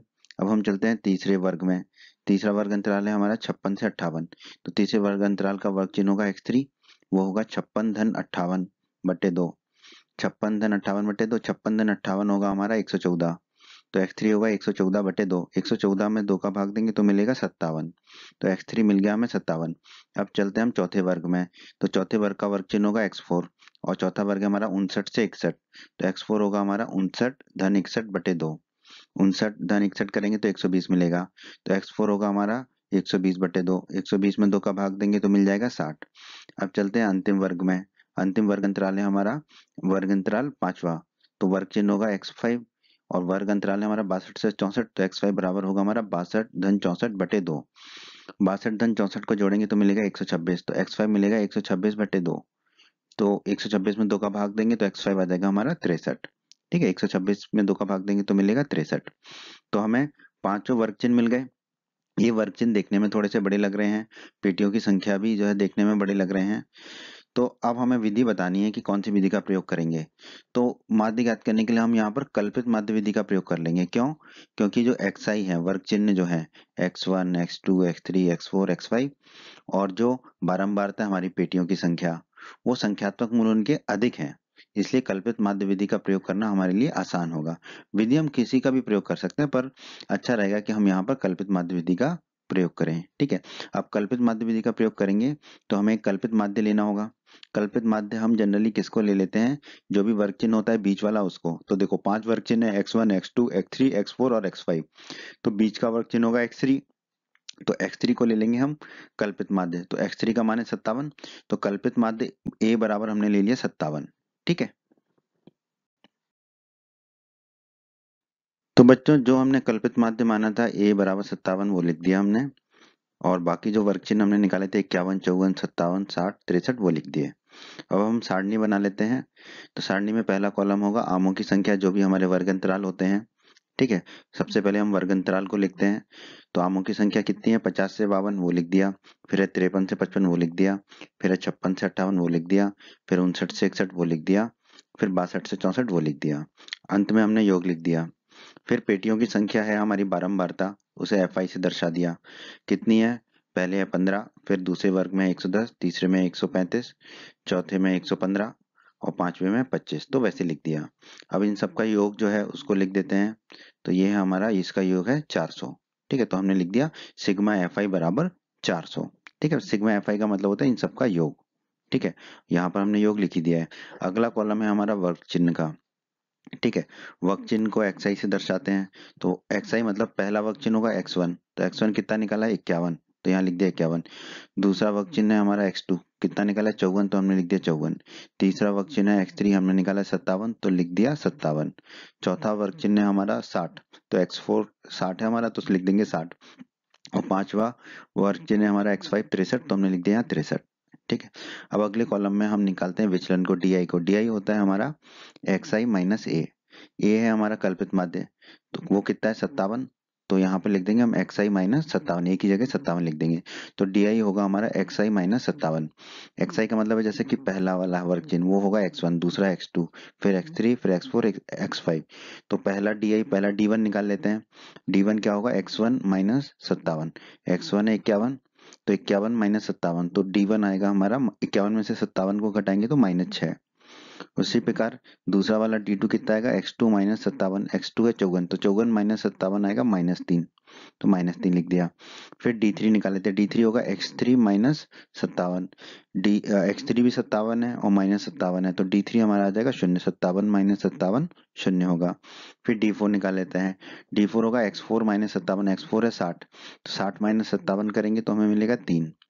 फिर D5 निकाल लेते हैं। D5 होगा हमारा X5 माइनस 57, X5 है 63, 63 माइनस 57 करेंगे तो हमें मिलेगा 6। तो ये हमें पूरे D मिल गए। ठीक है, DI। अब FI गुणा DI निकाल लेते हैं। तो FI है हमारी बारंबारता, ये वाला कॉलम है FI। ठीक है, इसका गुणा करेंगे DI से, तो 15 गुणा -6, 15 गुणा 6 होता है 90, माइनस का चिन्ह है तो -90। फिर 110 गुणा -3, 110 गुणा 3 होगा 330, माइनस का चिन्ह लगा हुआ है तो -330। ठीक है, 135 गुणा 0, 0 का गुणा किसी से भी करें तो 0 ही मिलता है। फिर 115 गुणा 3 होगा हमारा 345, फिर 25 गुणा 6 होगा हमारा 150। अब इन सबको जोड़ लेंगे। ठीक है, इन सबको जोड़ेंगे तो उसको कहेंगे हम सिग्मा FI/DI। ठीक है, सिग्मा FI/DI। अब इन सबको जोड़ने पे हमें मिलेगा 75, तो सिग्मा FI/DI हमें मिल गया 75। अब तो बस सूत्र में मान रखना है और हल कर देना है। तो A बराबर लिख लिया 57, सिग्मा FI 400 है। ठीक है, सिग्मा FI/DI जो है 75 आया था हमारा। तो माध्य का सूत्र होता है जो हमने अध्याय 14 के परिचय के वीडियो में पढ़ा था, माध्य x बार बराबर A धन सिग्मा FI/DI बटे सिग्मा FI। ठीक है, ये सूत्र अध्याय 14 के परिचय के वीडियो में पढ़ा था हमने।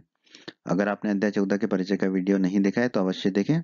ऊपर आई बटन में आपको अध्याय 14 के और भी सभी वीडियोस को लिंक मिल जाएगा। आप कोई भी वीडियो देख सकते हैं अध्याय 14 का, ऊपर आई बटन में क्लिक करके। तो अब मान रख देते हैं। तो माध्य x बार बराबर A है 57, तो रख दिया 57, फिर धन का चिन्ह लगा दिया। सिग्मा FI/DI है 75, तो लग दिया 75 बटे सिग्मा FI है 400, तो बटे में लिख दिया 400। अब माध्य x बार बराबर 57 धन, वो तो वैसे ही लिखा, 75 में 25 का भाग देंगे तो बचेगा 3, तो नीचे 400 में भी 25 का भाग देंगे तो बचेगा 16। अब माध्य x बार बराबर 57 धन को तो वही लिख दिया, 3 में 16 का भाग देंगे तो मिलेगा हमें 0.1875। ठीक है, अब जोड़ लेते हैं। तो माध्य x बार बराबर 57 धन 0.1875 कितना हो जाएगा हमारा, x बार बराबर 57.1875। तो इसको हम लगभग लगभग लिख सकते हैं 57.19। ठीक है, दोनों ही सही है, 57.1875 भी सही है और 57.19 भी सही है। आपके पुस्तक में 57.19 दे रखा है। ठीक है, दशमलव के 2 अंकों तक लिया हुआ है। ठीक है, तो माध्य x बार बराबर 57.19 लिख दिया। तो हम कह सकते हैं कि अतः एक पेटी में रखे आमों की माध्य संख्या कितनी आई हमारी 57.19। ठीक है, और यही हमसे पूछा था, तो ये उत्तर हो गया हमारा माध्य संख्या का। पेटी में रखे आमों का माध्य संख्या कितनी आ गई 57.19। तो 57.19 उत्तर हो गया हमारा। और हमसे पूछा था कि माध्य ज्ञात करने के लिए किस विधि का प्रयोग किया। तो माध्य ज्ञात करने के लिए हमने यहाँ पर कल्पित माध्य विधि का प्रयोग किया। तो कल्पित माध्य विधि भी हमारा उत्तर है इस प्रश्न का। ठीक है, तो ये दोनों चीजें उत्तर है हमारी 57.19 और विधि है कल्पित माध्य विधि। प्रश्न 6 में बच्चों हमसे कहा गया है निम्नलिखित सारणी किसी मोहल्ले के 25 परिवारों में भोजन पर हुए दैनिक व्यय को दर्शाती है। व्यय मतलब होता है खर्चा। ठीक है, तो इसमें दिया हुआ है कि जैसे कि किसी मोहल्ले में 25 परिवार हैं, तो उसमें 4 परिवार ऐसे हैं जिन पर भोजन पर जो दैनिक खर्चा हुआ है, रोज का खर्चा हुआ है, वो कितना है 100 से 150 के बीच में। 5 परिवारों पर जो खर्चा हुआ है वो है 150 से 200 रुपए के बीच में। 12 परिवार ऐसे हैं जिनका दैनिक खर्चा कितना है 200 से 250 रुपए। 2 परिवारों का खर्चा है 250 से 300 के बीच में, और 2 परिवार ऐसे हैं जिनका खर्चा है 300 से 350 के बीच में। तो हमसे कहा गया है एक उपयुक्त विधि द्वारा भोजन पर हुआ माध्य व्यय ज्ञात कीजिए। ठीक है, तो हमें माध्य ज्ञात करना है दी गई सारणी का।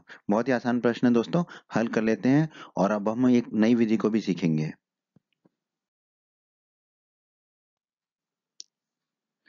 तो आइए बच्चों, अब हम इस प्रश्न को हल कर लेते हैं। तो इस तरह के प्रश्नों को हल करने के लिए सबसे पहले हमें वर्ग चिन्ह निकालना होता है, क्योंकि वर्ग अंतराल हमें दे रखे हैं। तो वर्ग चिन्ह का सूत्र होता है वर्ग चिन्ह बराबर निम्न सीमा धन ऊपरी सीमा बटे 2। ये जो सूत्र है वो हम अध्याय 14 के परिचय के वीडियो में पढ़ चुके हैं। यदि आपने अध्याय 14 के परिचय का वीडियो नहीं देखा है तो अवश्य देखें। ऊपर आई बटन में आपको अध्याय 14 के परिचय का वीडियो और सभी प्रश्नावलियों के सभी प्रश्नों के वीडियोस मिल जाएंगे। तो आइए शुरू करते हैं। ठीक है, तो यहाँ पे सबसे पहला वर्ग है हमारा 100 से 150। तो पहला वर्ग चिन्ह होगा हमारा x1। x1 होगा 100 धन 150 बटे 2। 100 धन 150 होगा 250, 250, 250 बटे 2 होगा 125। तो x1 आ गया 125। दूसरे वर्ग का वर्ग चिन्ह होगा x2, और दूसरा वर्ग है हमारा 150 से 200। तो x2 होगा 150 धन 200 बटे 2। 150 धन 200 हो जाएगा हमारा 350। तो x2 होगा 350 बटे 2। 350 में 2 का भाग देंगे तो हमें मिलेगा 175। तो x2 आ गया 175। तीसरा वर्ग है हमारा 200 से 250। तीसरा वर्ग चिन्ह होगा x3, वो होगा 200 धन 250 बटे 2। 200 धन 250 होंगे 450। तो x3 होगा 450 बटे 2। 450 में 2 का भाग देंगे तो हमें मिलेगा 225। तो x3 आ गया 225। अब चलते हैं चौथे वर्ग में। चौथे वर्ग का वर्ग चिन्ह होगा x4। चौथा वर्ग है 250 से 300। तो x4 होगा 250 धन 300 बटे 2। 250 धन 300 होगा 550। तो x4 हो गया हमारा 550 बटे 2। 550 में 2 का भाग देंगे तो मिलेगा 275। तो x4 मिला हमें 275। अब पांचवा वर्ग है हमारा 300 से 350। तो पांचवा वर्ग चिन्ह होगा हमारा x5। तो x5 होगा हमारा 300 धन 350 बटे 2। 300 धन 350 होगा 650। तो x5 होगा 650 बटे 2। 650 में 2 का भाग देंगे तो हमें मिलेगा 325। तो हमने पांचों वर्गों के पांचों वर्ग चिन्ह निकाल लिए x1, x2, x3, x4 और x5। आए 125, 175, 225, 275 और 325। देखने में थोड़े से बड़े लग रहे हैं। तो अब हम विधि की बात कर लेते हैं कि इस प्रश्न को हल करने के लिए हम कौन सी विधि का प्रयोग करेंगे माध्य निकालने के लिए। तो माध्य ज्ञात करने के लिए हम यहाँ पर पग विचलन विधि का प्रयोग करेंगे। पग विचलन विधि के बारे में भी हम अध्याय 14 के परिचय के वीडियो में पढ़ चुके हैं, तो आप अध्याय 14 के परिचय का वीडियो अवश्य देखें। पग विचलन विधि का प्रयोग क्यों करेंगे, क्योंकि देखिए xi जो वर्ग चिन्ह है उनका मान अधिक आ रहा है 125, 325 अधिक है, और एफ आई के मान भी ठीक ठीक है, मतलब अधिक से ही है। ठीक है, परंतु एक्स आई के मान कुछ ज्यादा ही अधिक है, इसलिए अब हम इस्तेमाल करेंगे पग विचलन विधि। ठीक है, तो इस प्रश्न में आप पहली बार पग विचलन विधि का प्रयोग भी सीखेंगे। ठीक है, पग विचलन विधि भी बिल्कुल आपकी जो है कल्पित माध्य विधि जैसी ही है। ठीक है, तो इसके लिए अब यहाँ पर हमें क्या करना होगा, कल्पित माध्य निकालना होगा। तो मान लेंगे कि कल्पित माध्य कितना होगा, जितने भी वर्ग चिन्ह आए हैं उनका बीच वाला कौन सा, देखो x1 से x5 तक वर्ग चिन्ह है, तो बीच का वर्ग चिन्ह होगा हमारा x3। x3 का मान है 225। तो कल्पित माध्य a बराबर हमने मान लिया 225। ठीक है, कुछ भी मान सकते हैं पर बीच का मानने से आसानी होती है प्रश्न को हल करने में। तो कल्पित माध्य a बराबर मान लिया हमने यहाँ पर 225। तो तो बच्चों हमने वर्ग चिन्ह निकाल लिया और कल्पित माध्य को मान लिया 225 है। ठीक है, अब यहाँ पर हम पग विचलन विधि का प्रयोग कर रहे हैं। तो पग विचलन विधि के लिए हमें एक और चीज की आवश्यकता होती है जिसको हम कहते हैं वर्ग माप, जिसको हम स्मॉल एच से दर्शाते हैं और उसका सूत्र होता है ऊपरी सीमा माइनस निम्न सीमा किसी भी वर्ग की। ठीक है, तो यहाँ पर हम पहला ही वर्ग ले लेंगे। ठीक है, तो वर्ग माप h हो जाएगा हमारा, पहले वर्ग की ऊपरी सीमा 150 माइनस निम्न सीमा है 100, तो 150 माइनस 100, 150 में से 100 को घटाएंगे तो हमें मिलेगा 50। तो वर्ग माप h आ गया हमारा यहाँ पर 50। तो आगे बढ़ते हैं बच्चों, हमने यहाँ पर वर्ग माप भी निकाली h बराबर 50। तो अब सारणी बना लेते हैं। इसकी सारणी थोड़ी सी अलग होगी, ठीक है, कल्पित माध्य विधि से, तो आसानी से समझिए इसको। तो सबसे पहला कॉलम होगा जो हमारा वर्ग अंतराल दे रखे, वर्ग क्या दे रखे, दैनिक व्यय रुपयों में। तो दैनिक व्यय रुपयों में लिख दिया हमने, पहला है 100 से 150 वो लिख दिया, फिर है 150 से 200 वो लिख दिया, फिर 200 से 250 वो लिख दिया, फिर 250 से 300 और फिर 300 से 350, अंत में हमने लिख दिया योग। फिर है परिवारों की संख्या यानी कि बारंबारता, अंग्रेजी में से फ्रीक्वेंसी कहते हैं, तो एफ से दर्शाते हैं, एफ आई लिखा हमने यहाँ पर। ठीक है, तो परिवारों की संख्या एफ आई बराबर पहली है 4, फिर 5, फिर 12, फिर 2 और 2। ठीक है, वो लिख दिया हमने। परिवारों की संख्याओं का योग जो है वो कितना है हमारा 25।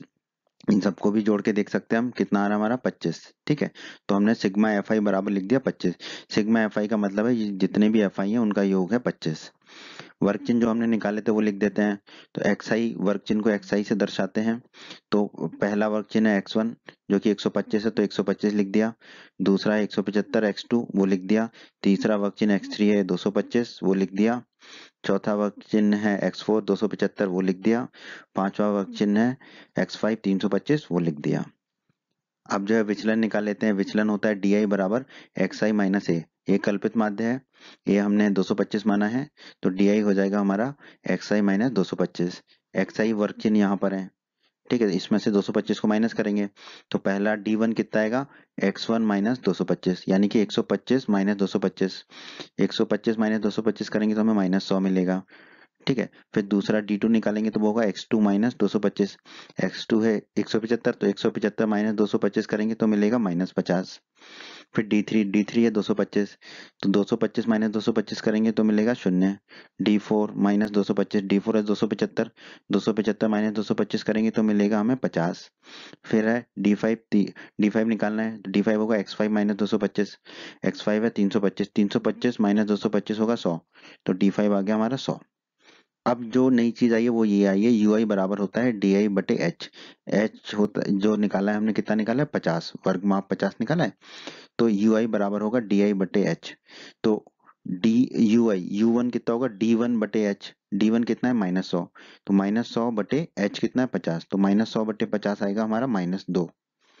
फिर यू टू निकाल लेते हैं, यू टू होगा डी टू बटे एच, डी टू है -50, एच है 50, तो -50 बटे 50 होगा -1। फिर U3 निकाले थे, U3 होगा D3 बटे एच, D3 है शून्य, शून्य बटे 50 करेंगे तो हमें शून्य ही मिलेगा। फिर U4 निकाले थे, U4 होगा D4 बटे एच, D4 है 50, तो 50 और H भी है 50, तो 50 बटे 50 आ जाएगा 1। फिर U5 निकाल लेते हैं, U5 होगा D5 बटे एच, D5 है हमारा 100, तो 100 बटे एच 50, 100 बटे 50 आ जाएगा हमारा 2। ठीक है, अंत वाला है एफ आई गुणा यू आई। जैसे कि कल्पित माध्य विधि में था एफ आई गुणा डी आई, यहाँ पर है एफ आई गुणा यू आई। एफ आई है हमारा 4, यू आई है -2, 4 गुणा -2 कितना होगा -8। फिर है एफ आई 5 और यू आई है -1, 5 गुणा -1 होगा -5। फिर है एफ आई 12 और यू आई 0, तो 12 गुणा 0 होगा 0। फिर है एफ आई 2 और यू आई 1, 2 गुणा 1 होगा 1, 2 गुणा 1 होगा 2। ठीक है, 2 लिखेंगे यहाँ पर, 2 गुणा 1 2 होगा। फिर एफ आई है 2 और यू आई है 2, 2 गुणा 2 होगा 4। अब इन सबको जोड़ लेते हैं। ठीक है, तो -8 और -5 होगा -13, -13 में 2 जोड़ेंगे तो -11, -11 में 4 जोड़ेंगे तो -7। तो सिग्मा एफ आई यू आई बराबर आ गया -7, मतलब इन सबका योग आ गया हमारा -7। आगे बढ़ते हैं, तो हमने सारे मान लिख दिए यहाँ पर A H sigma F I U I. अब हम सूत्र जानते हैं, माध्य का सूत्र होता है पग विचलन विधि से, माध्य एक्स बार बराबर ए धन एच गुणा सिग्मा एफ आई यू आई बटे सिग्मा एफ आई। चारों मान पता है, हम रख देंगे। ये सूत्र अध्याय 14 के परिचय के वीडियो में हमने पढ़ा था। यदि आपने अध्याय 14 के परिचय का वीडियो नहीं देखा है तो अवश्य देखें। आई बटन में आपको अध्याय 14 के परिचय के और प्रश्नावलियों के सभी प्रश्नों के वीडियोस मिल जाएंगे। मान रख देते हैं। तो माध्य x बार बराबर a का मान है 225 तो 225 रख दिया, धन h का मान है 50 तो 50 रख दिया। कोष्टक के अंदर सिग्मा एफ आई यू आई कितना -7 तो -7 लिख दिया। सिग्मा एफ आई है 25 तो 25 लिख दिया। ठीक है, अब इसको हल कर लेते हैं। देखो 25 में 25 का भाग देंगे तो पूरा उड़ जाएगा, चला जाएगा। 50 में 25 का भाग देंगे तो बचेगा 2। तो माध्य x बार बराबर हमें मिलेगा 225 धन 2 गुणा -7। 2 गुणा -7 होगा -14। तो माध्य x बार बराबर आ जाएगा हमारा 225 -14। 225 में से 14 को घटाएंगे तो हमें मिलेगा 211। तो माध्य x बार बराबर मिला हमें 211। तो भोजन पर लगा हुआ माध्य व्यय जो है वो कितना आ रहा है हमारा 211 रुपए। और यही हमें निकालना था कि उपयुक्त विधि द्वारा भोजन पर हुआ माध्य व्यय ज्ञात कीजिए। तो भोजन पर हुआ माध्य व्यय जो है वो हमारा x बार बराबर आ रहा है 211 रुपए। ठीक है, माध्य ज्ञात करने के लिए हमने कौन सी विधि का प्रयोग किया था? यहाँ पर पग विचलन विधि का प्रयोग किया है। ठीक है, ये सिर्फ बताने के लिए है। ठीक है, तो यही हमारा उत्तर है। यहाँ पर माध्य बराबर 211 रुपए और विधि है हमारी पग विचलन विधि। प्रश्न 7 में दोस्तों हमसे कहा गया है वायु में सल्फर डाइऑक्साइड की सांद्रता भाग प्रति मिलियन में को ज्ञात करने के लिए एक नगर के 30 मोहल्लों से आंकड़े एकत्रित किए गए जिन्हें नीचे प्रस्तुत किया गया है। ठीक है, SO2 सल्फर डाइऑक्साइड की सांद्रता दी गई है। कितनी दी गई है? 0.00 से 0.04 है। कितनी बारंबारता है इसकी? 4, मतलब 4 मोहल्लों में है। 9 मोहल्ले ऐसे हैं जिनमें ये SO2 की सांद्रता है 0.04 से 0.08 तक। फिर 9 मोहल्ले ऐसे हैं जिनमें SO2 की सांद्रता है 0.08 से 0.12 तक। 2 मोहल्ले ऐसे हैं जिनमें SO2 की सांद्रता है 0.12 से 0.16। 4 मोहल्ले ऐसे हैं जिनमें SO2 की सांद्रता है 0.16 से 0.20। और 2 मोहल्ले ऐसे हैं जिनमें SO2 की सांद्रता है 0.20 से 0.24। तो हमसे कहा गया है वायु में SO2 की सांद्रता का माध्य ज्ञात कीजिए। तो हमें इसका माध्य ज्ञात करना है। ठीक है, तो आइए प्रश्न को हल कर लेते हैं। तो आइए प्रश्न को हल कर लेते हैं। तो प्रश्न को हल करने के लिए सबसे पहले हमें निकालने होंगे वर्ग चिन्ह। ठीक है, वर्ग चिन्ह का सूत्र होता है निम्न सीमा धन ऊपरी सीमा बटे 2। अध्याय 14 के परिचय के वीडियो में पढ़ा था हमने। ऊपर आई बटन पर क्लिक करके आप अध्याय 14 के सभी वीडियोस के लिंक को देख सकते हैं। ठीक है, वहां पर आपको सभी वीडियोस मिल जाएंगे। तो पहला वर्ग चिन्ह निकाल लेते हैं। पहला वर्ग चिन्ह होगा x1। पहला वर्ग है 0.00 से 0.04। तो वर्ग चिन्ह होगा पहला x1 बराबर 0.00 धन 0.04 बटे 2। अब 0.00 धन 0.04 होगा 0.04। तो x1 हो जाएगा 0.04 बटे 2। 0.04 में 2 का भाग देंगे तो हमें मिलेगा 0.02। तो x1 हमें मिल गया 0.02। अब चलते हैं दूसरे वर्ग में। दूसरा वर्ग का वर्ग चिन्ह होगा x2। दूसरा वर्ग है 0.04 से 0.08 तक। तो x2 होगा 0.04 धन 0.08 बटे 2। अब दोनों को जोड़ लेते हैं। तो x2 बराबर 0.04 धन 0.08 होगा 0.12। तो x2 हो जाएगा 0.12 बटे 2। 0.12 में 2 का भाग देंगे तो हमें मिलेगा 0.06। तो x2 मिल गया हमें 0.06। अब चलते हैं तीसरे वर्ग पर। तीसरे वर्ग का वर्ग चिन्ह होगा x3। तीसरा वर्ग है हमारा 0.08 से 0.12। तो x3 होगा 0.08 धन 0.12 बटे 2। तो x3 आ जाएगा हमारा 0.20 बटे 2। 0.20 में 2 का भाग देंगे तो x3 आ जाएगा हमारा 0.10। फिर चलते हैं चौथे वर्ग में। चौथा वर्ग का वर्ग चिन्ह होगा x4। चौथा वर्ग है हमारा 0.12 से 0.16। तो x4 होगा 0.12 धन 0.16 बटे 2। दोनों को जोड़ेंगे तो x4 आ जाएगा हमारा 0.28 बटे 2। 0.28 में 2 का भाग देंगे तो हमें x4 मिलेगा 0.14। अब चलते हैं पांचवें वर्ग में। पांचवें वर्ग का वर्ग चिन्ह होगा x5। पांचवा वर्ग है 0.16 से 0.20। तो x5 होगा हमारा 0.16 धन 0.20 बटे 2। तो x5 हमारा आ जाएगा 0.36 बटे 2। तो x5 हमारा आ जाएगा 0.118। अब आखिरी वर्ग है छठा वर्ग। छठा वर्ग का वर्ग चिन्ह होगा हमारा x6। x6 छठा वर्ग है 0.20 से 0.24। तो x6 होगा हमारा 0.20 धन 0.24 बटे 2। तो x6 होगा हमारा 0.20 धन 0.24 हो जाएगा 0.44। तो x6 हो जाएगा 0.44/2। तो x6 हमारा आ जाएगा 0.22। तो यहाँ पर हमने वर्ग चिन्ह निकाल लिए। अब हम चर्चा करते हैं कि हम कौन सी विधि का प्रयोग करेंगे इस प्रश्न को हल करने के लिए। तो यहाँ पर माध्य ज्ञात करने के लिए हम पग विचलन विधि का ही प्रयोग कर लेते हैं। ठीक है, अभी आगे आपको समझ में आएगा कि पग विचलन विधि का प्रयोग करने से हमें क्या फायदा हो रहा है। वैसे तो हम कल्पित माध्य विधि का भी प्रयोग कर सकते थे, पर हम यहाँ पर कर रहे हैं पग विचलन विधि का प्रयोग। एक तो आपको पग विचलन विधि को सीखने को मिलेगा, और दूसरा क्या फायदा होगा वो जब हम सारणी बनाएंगे तो आपको समझ में आ जाएगा। अब जब हम पग विचलन विधि का प्रयोग कर रहे हैं तो सबसे पहले कल्पित माध्य को मान लेते हैं। अब यहाँ पर हमारे जो है 6 वर्ग चिन्ह हैं, तो हमारे पास ऑप्शन है कि हम जो है x3 को कल्पित माध्य माने या x4 को माने। ठीक है, तो हमने यहाँ पर x3 को मान लिया। आप चाहें तो x4 को भी मान सकते थे। ठीक है, उत्तर दोनों से एक ही आएगा। तो हमने यहाँ पर कल्पित माध्य मान लिया a बराबर x3 को, जो कि 0.10 है। ठीक है, आप चाहें तो x4 को भी मान सकते हैं। ठीक है, दोनों से उत्तर एक ही आएगा। अब पग विचलन विधि है तो यहाँ पे हमें वर्ग माप भी निकालना होगा, जिसे हम स्मॉल h कहते हैं, और जिसका सूत्र होता है ऊपरी सीमा माइनस निम्न सीमा। ठीक है, तो किसी भी एक वर्ग की ऊपरी सीमा में से निम्न सीमा को घटा देंगे। तो ऊपरी सीमा कितनी है, देखो पहले वर्ग की बात कर लेते हैं इसलिए। ठीक है, तो वर्ग माप h होगा, पहले वर्ग की ऊपरी सीमा है 0.04, तो लिख दिया 0.04, माइनस का चिन्ह लगा दिया। निम्न सीमा है 0.00, तो वो लिख दिया। अब 0.04 में से 0.00 को घटाएंगे तो हमें 0.04 ही मिलेगा।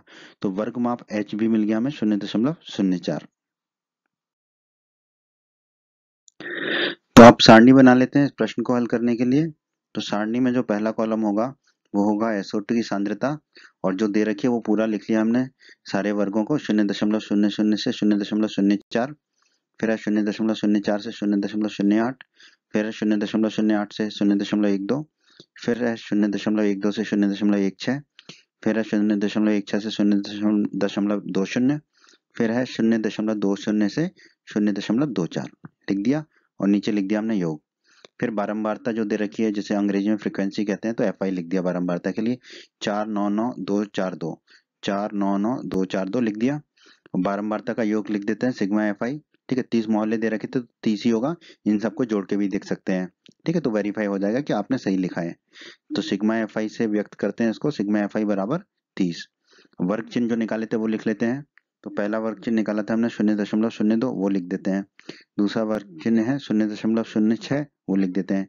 तीसरा वर्ग चिन्ह है 0.10, वो लिख देते हैं। चौथा वर्ग चिन्ह है 0.14, वो लिख दिया। पांचवा वर्ग चिन्ह है 0.18, वो लिख दिया।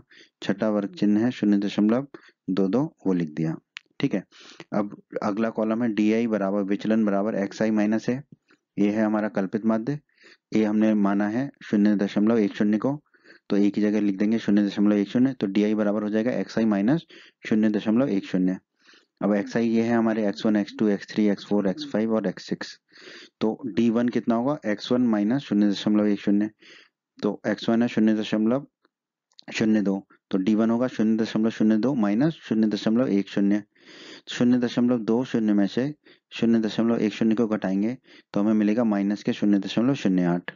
अब D2 निकाल लेते हैं। D2 होगा X2 माइनस 0.10, और X2 है 0.06, तो 0.06 में से 0.10 को घटाएंगे तो हमें D2 मिलेगा माइनस 0.04।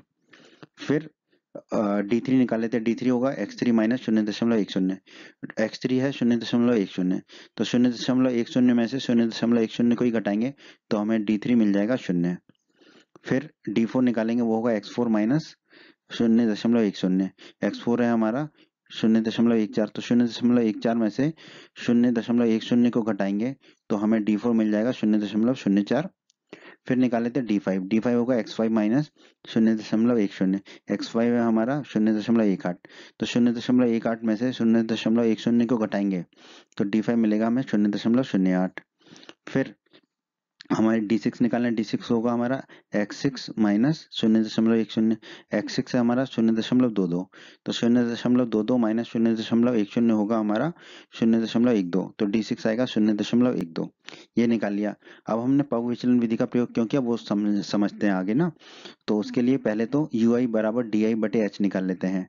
डी हमें पता है और एच हमें पता है, 0.04 हमने निकाला था अभी।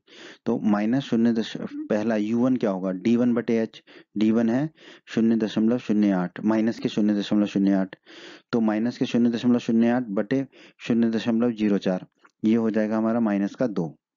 फिर U2 निकालेंगे, U2 होगा D2 बटे एच, D2 है माइनस के 0.04, तो माइनस के 0.04 बटे 0.04, ये आ जाएगा माइनस का 1। फिर U3 निकालेंगे, U3 होगा D3 बटे एच, D3 है 0, 0 के बटे में कुछ भी हो तो हमें 0 ही मिलेगा। फिर निकाल लेते हैं U4, U4 है हमारा D4 बटे एच, D4 है 0.04, तो 0.04 में h का भाग देंगे 0.04 का, तो हमें मिलेगा 1। फिर निकाल लेते हैं हम U5 होगा D5 बटे एच, D5 है 0.08, 0.08 में 0.04 का भाग देंगे तो हमें मिलेगा 2।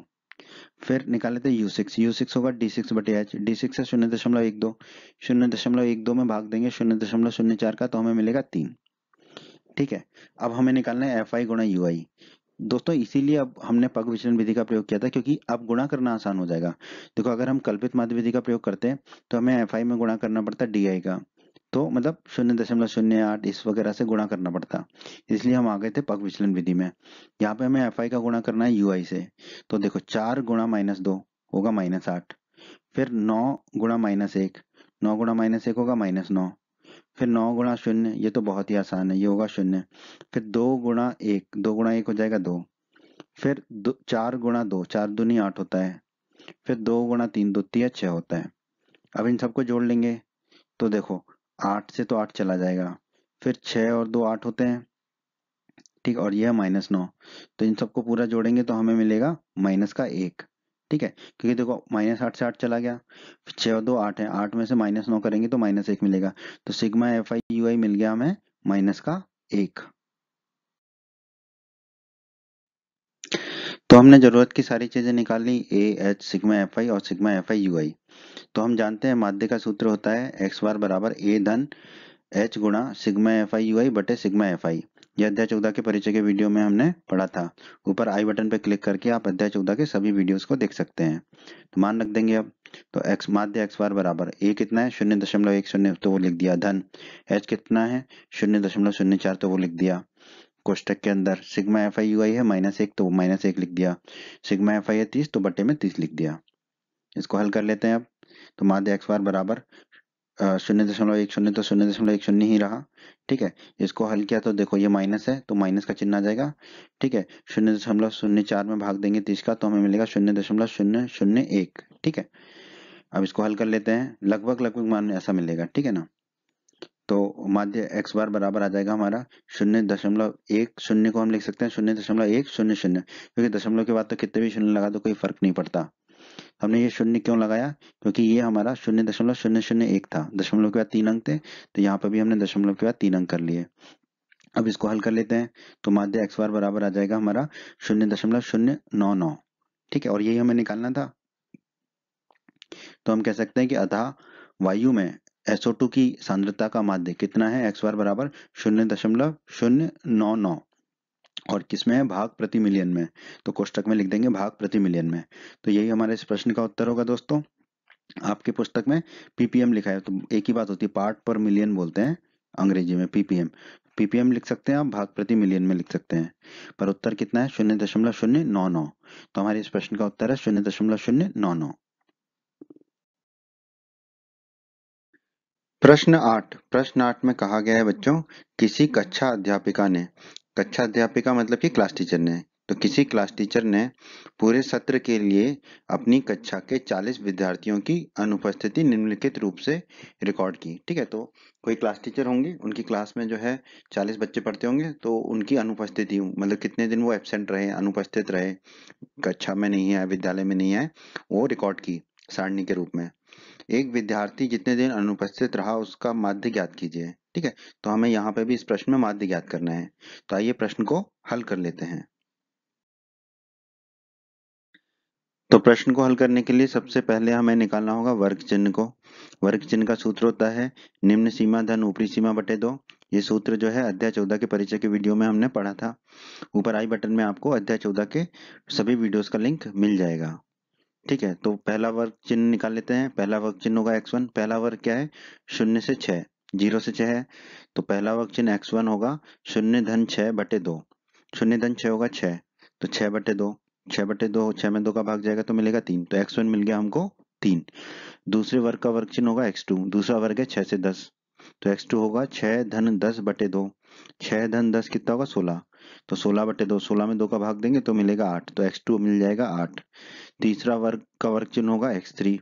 तीसरा वर्ग है 10 से 14, तो x3 होगा हमारा 10 धन 14 बटे 2। 10 धन 14 होगा 24, तो 24 बटे 2, तो x 24 में 2 का भाग देंगे तो मिलेगा 12, तो x3 मिल गया हमको 12। और चौथा हमारा वर्ग है 14 से 20, तो चौथा वर्ग चिन्ह होगा x4, तो वो होगा 14 धन 20, 14 धन 20 बटे 2।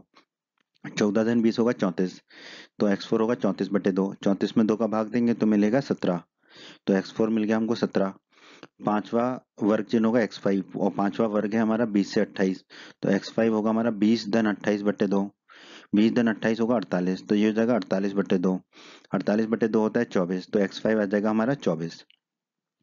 अब अगला जो वर्ग है वो है हमारा छठवां वर्ग। छठवां वर्ग है 28 से 38, तो छठे वर्ग का वर्ग चिन्ह होगा x6। x6 होगा हमारा 28 धन 38 बटे 2, तो हमने लिखा 28 धन 38 बटे 2। 28 धन 38 होगा हमारा 66, तो x6 होगा 66 बटे 2। 66 में 2 का भाग देंगे तो मिलेगा 33, तो x6 मिल जाएगा हमको 33। अब अंतिम वर्ग है हमारा 38 से 40, तो x7 होगा हमारा 38 धन 40 बटे 2। 38 धन 40 हो जाएगा हमारा 78, तो ये हो जाएगा 78 बटे 2। 78 में 2 का भाग देंगे तो मिलेगा 39, तो x7 मिल गया हमको 39। तो इस तरीके से हमने सारे वर्ग चिन्ह निकाल लिए। तो आइए अब हम चर्चा कर लेते हैं कि हम किस विधि का प्रयोग करने वाले हैं इस प्रश्न को हल करने के लिए। तो ध्यान से समझिएगा बच्चों। यहाँ पर देखिए वर्ग माप जो है वो भिन्न भिन्न है, अलग अलग है।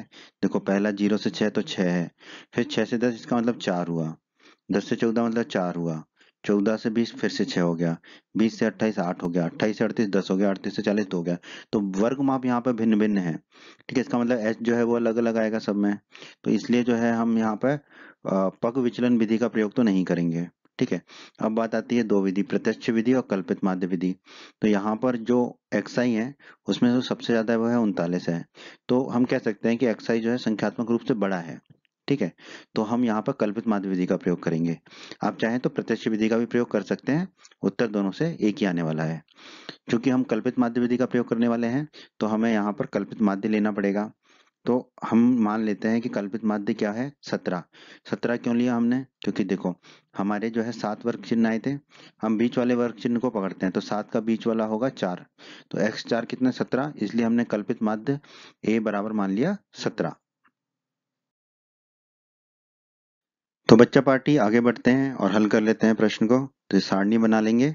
ठीक है, सारणी में सबसे पहला कॉलम होगा हमारा दिनों की संख्या, 0 से 6, 6 से 10, 10 से 14, 14 से 20, 20 से 28, 28 से 38 और 38 से 40 वो लिख दिया।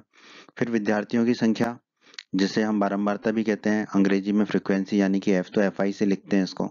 ये है 11 10 7, 11 10 7, फिर है 4 4 3 1, 4 4 3 1 लिख दिया हमने, नीचे योग लिख दिया। अब विद्यार्थियों की संख्या का जो योग है, ठीक है, यानी कि इन सबको जोड़ लेंगे तो ये योग आएगा जो हमें दिया गया है, 40 विद्यार्थी दिए गए हैं हमें प्रश्न में। ठीक है, इनको जोड़ेंगे तो भी 40 आएगा, तो उसको लिखते हैं हम सिग्मा एफ आई से। सिग्मा एफ आई बराबर 40 लिख लिया हमने यहाँ पर। ठीक है, अगला कॉलम होगा हमारा वर्ग चिन्ह का। वर्ग चिन्ह हम निकाल चुके हैं, तो पहला वर्ग चिन्ह हमारा x1 बराबर 3, तो हमने लिख दिया 3। दूसरा वर्ग चिन्ह हमारा x2 बराबर 8, तो हमने लिख दिया 8। तीसरा वर्ग चिन्ह हमारा x3 बराबर 12, तो हमने लिख दिया 12। चौथा वर्ग चिन्ह हमारा x4 बराबर 17, तो हम लिख देंगे 17। पांचवा वर्ग चिन्ह है हमारा x5 बराबर 24, तो हम लिख देंगे 24। छठा वर्ग चिन्ह हमारा x6 बराबर 33, तो हम लिख देंगे 33। सातवां वर्ग चिन्ह है हमारा x7 बराबर 39, तो हम लिख देंगे 39। ठीक है, तो वर्ग चिन्ह लिख दिया। ठीक है, अब जो हमें डी आई निकालना है विचलन, ठीक है, डी आई का सूत्र होता है एक्स आई माइनस ए, ठीक है, एक्स आई हमारा वर्ग चिन्ह, ठीक है, और ए जो हमने कल्पित माध्य माना था 17, ठीक है, तो ए का मान रख देंगे, तो डी आई बराबर हो जाएगा एक्स आई माइनस 17, क्योंकि ए हमारा है 17। तो डी वन निकाल लेते हैं, डी वन होगा X one minus 17, X one minus A होगा, तो X one minus 17, X one है 3, तो 3 माइनस 17 होगा माइनस 14, तो डी वन आ गया माइनस 14। डी टू क्या होगा, एक्स टू जो कि 8 है, 8 माइनस 17, 8 माइनस 17 होगा माइनस 9, तो डी टू आ गया माइनस 9। फिर डी थ्री क्या होगा, x three minus 17, x three है 12, तो 12 माइनस 17 हमारा हो जाएगा माइनस 5, वो लिख लिया हमने। फिर डी फोर होगा x four minus 17, x four है 17, तो 17 माइनस 17 शून्य, तो डी फोर शून्य हो गया। फिर डी फाइव होगा x five minus 17, x five है 24, 24 माइनस 17, तो आ जाएगा हमारा 7। फिर डी सिक्स होगा हमारा x six minus 17, x six है हमारा 33, तो 33 माइनस 17, तो ये आ जाएगा हमारा 16। फिर डी सेवन होगा x seven minus 17, x seven है हमारा 39, तो 39 माइनस 17, 39 में से 17 को घटाएंगे तो हमें मिलेगा 22, तो डी सेवन हमें मिल गया 22। तो ये हमने सारे डी आई निकाल लिए। फिर अंतिम कॉलम में हमें निकालना है एफ आई गुणा डी आई, तो एफ आई 11 गुणा डी आई 14 माइनस 14, 11 गुणा माइनस 14 आ जाएगा हमारा माइनस 154। फिर अगले में चलते हैं, 10 है एफ आई और डी आई है माइनस 9, 10 गुणा माइनस 9 आ जाएगा माइनस 90। फिर एफ आई है 7 और डी आई है माइनस 5, 7 गुणा माइनस 5 आएगा माइनस 35। फिर एफ आई है 4 और डी आई है 0, 4 गुणा 0 आएगा 0। फिर एफ आई है 4, डी आई है 7, 4 गुणा 7 आएगा 28। फिर एफ आई है 3, डी आई है हमारा 16, 3 गुणा 16 आएगा 48।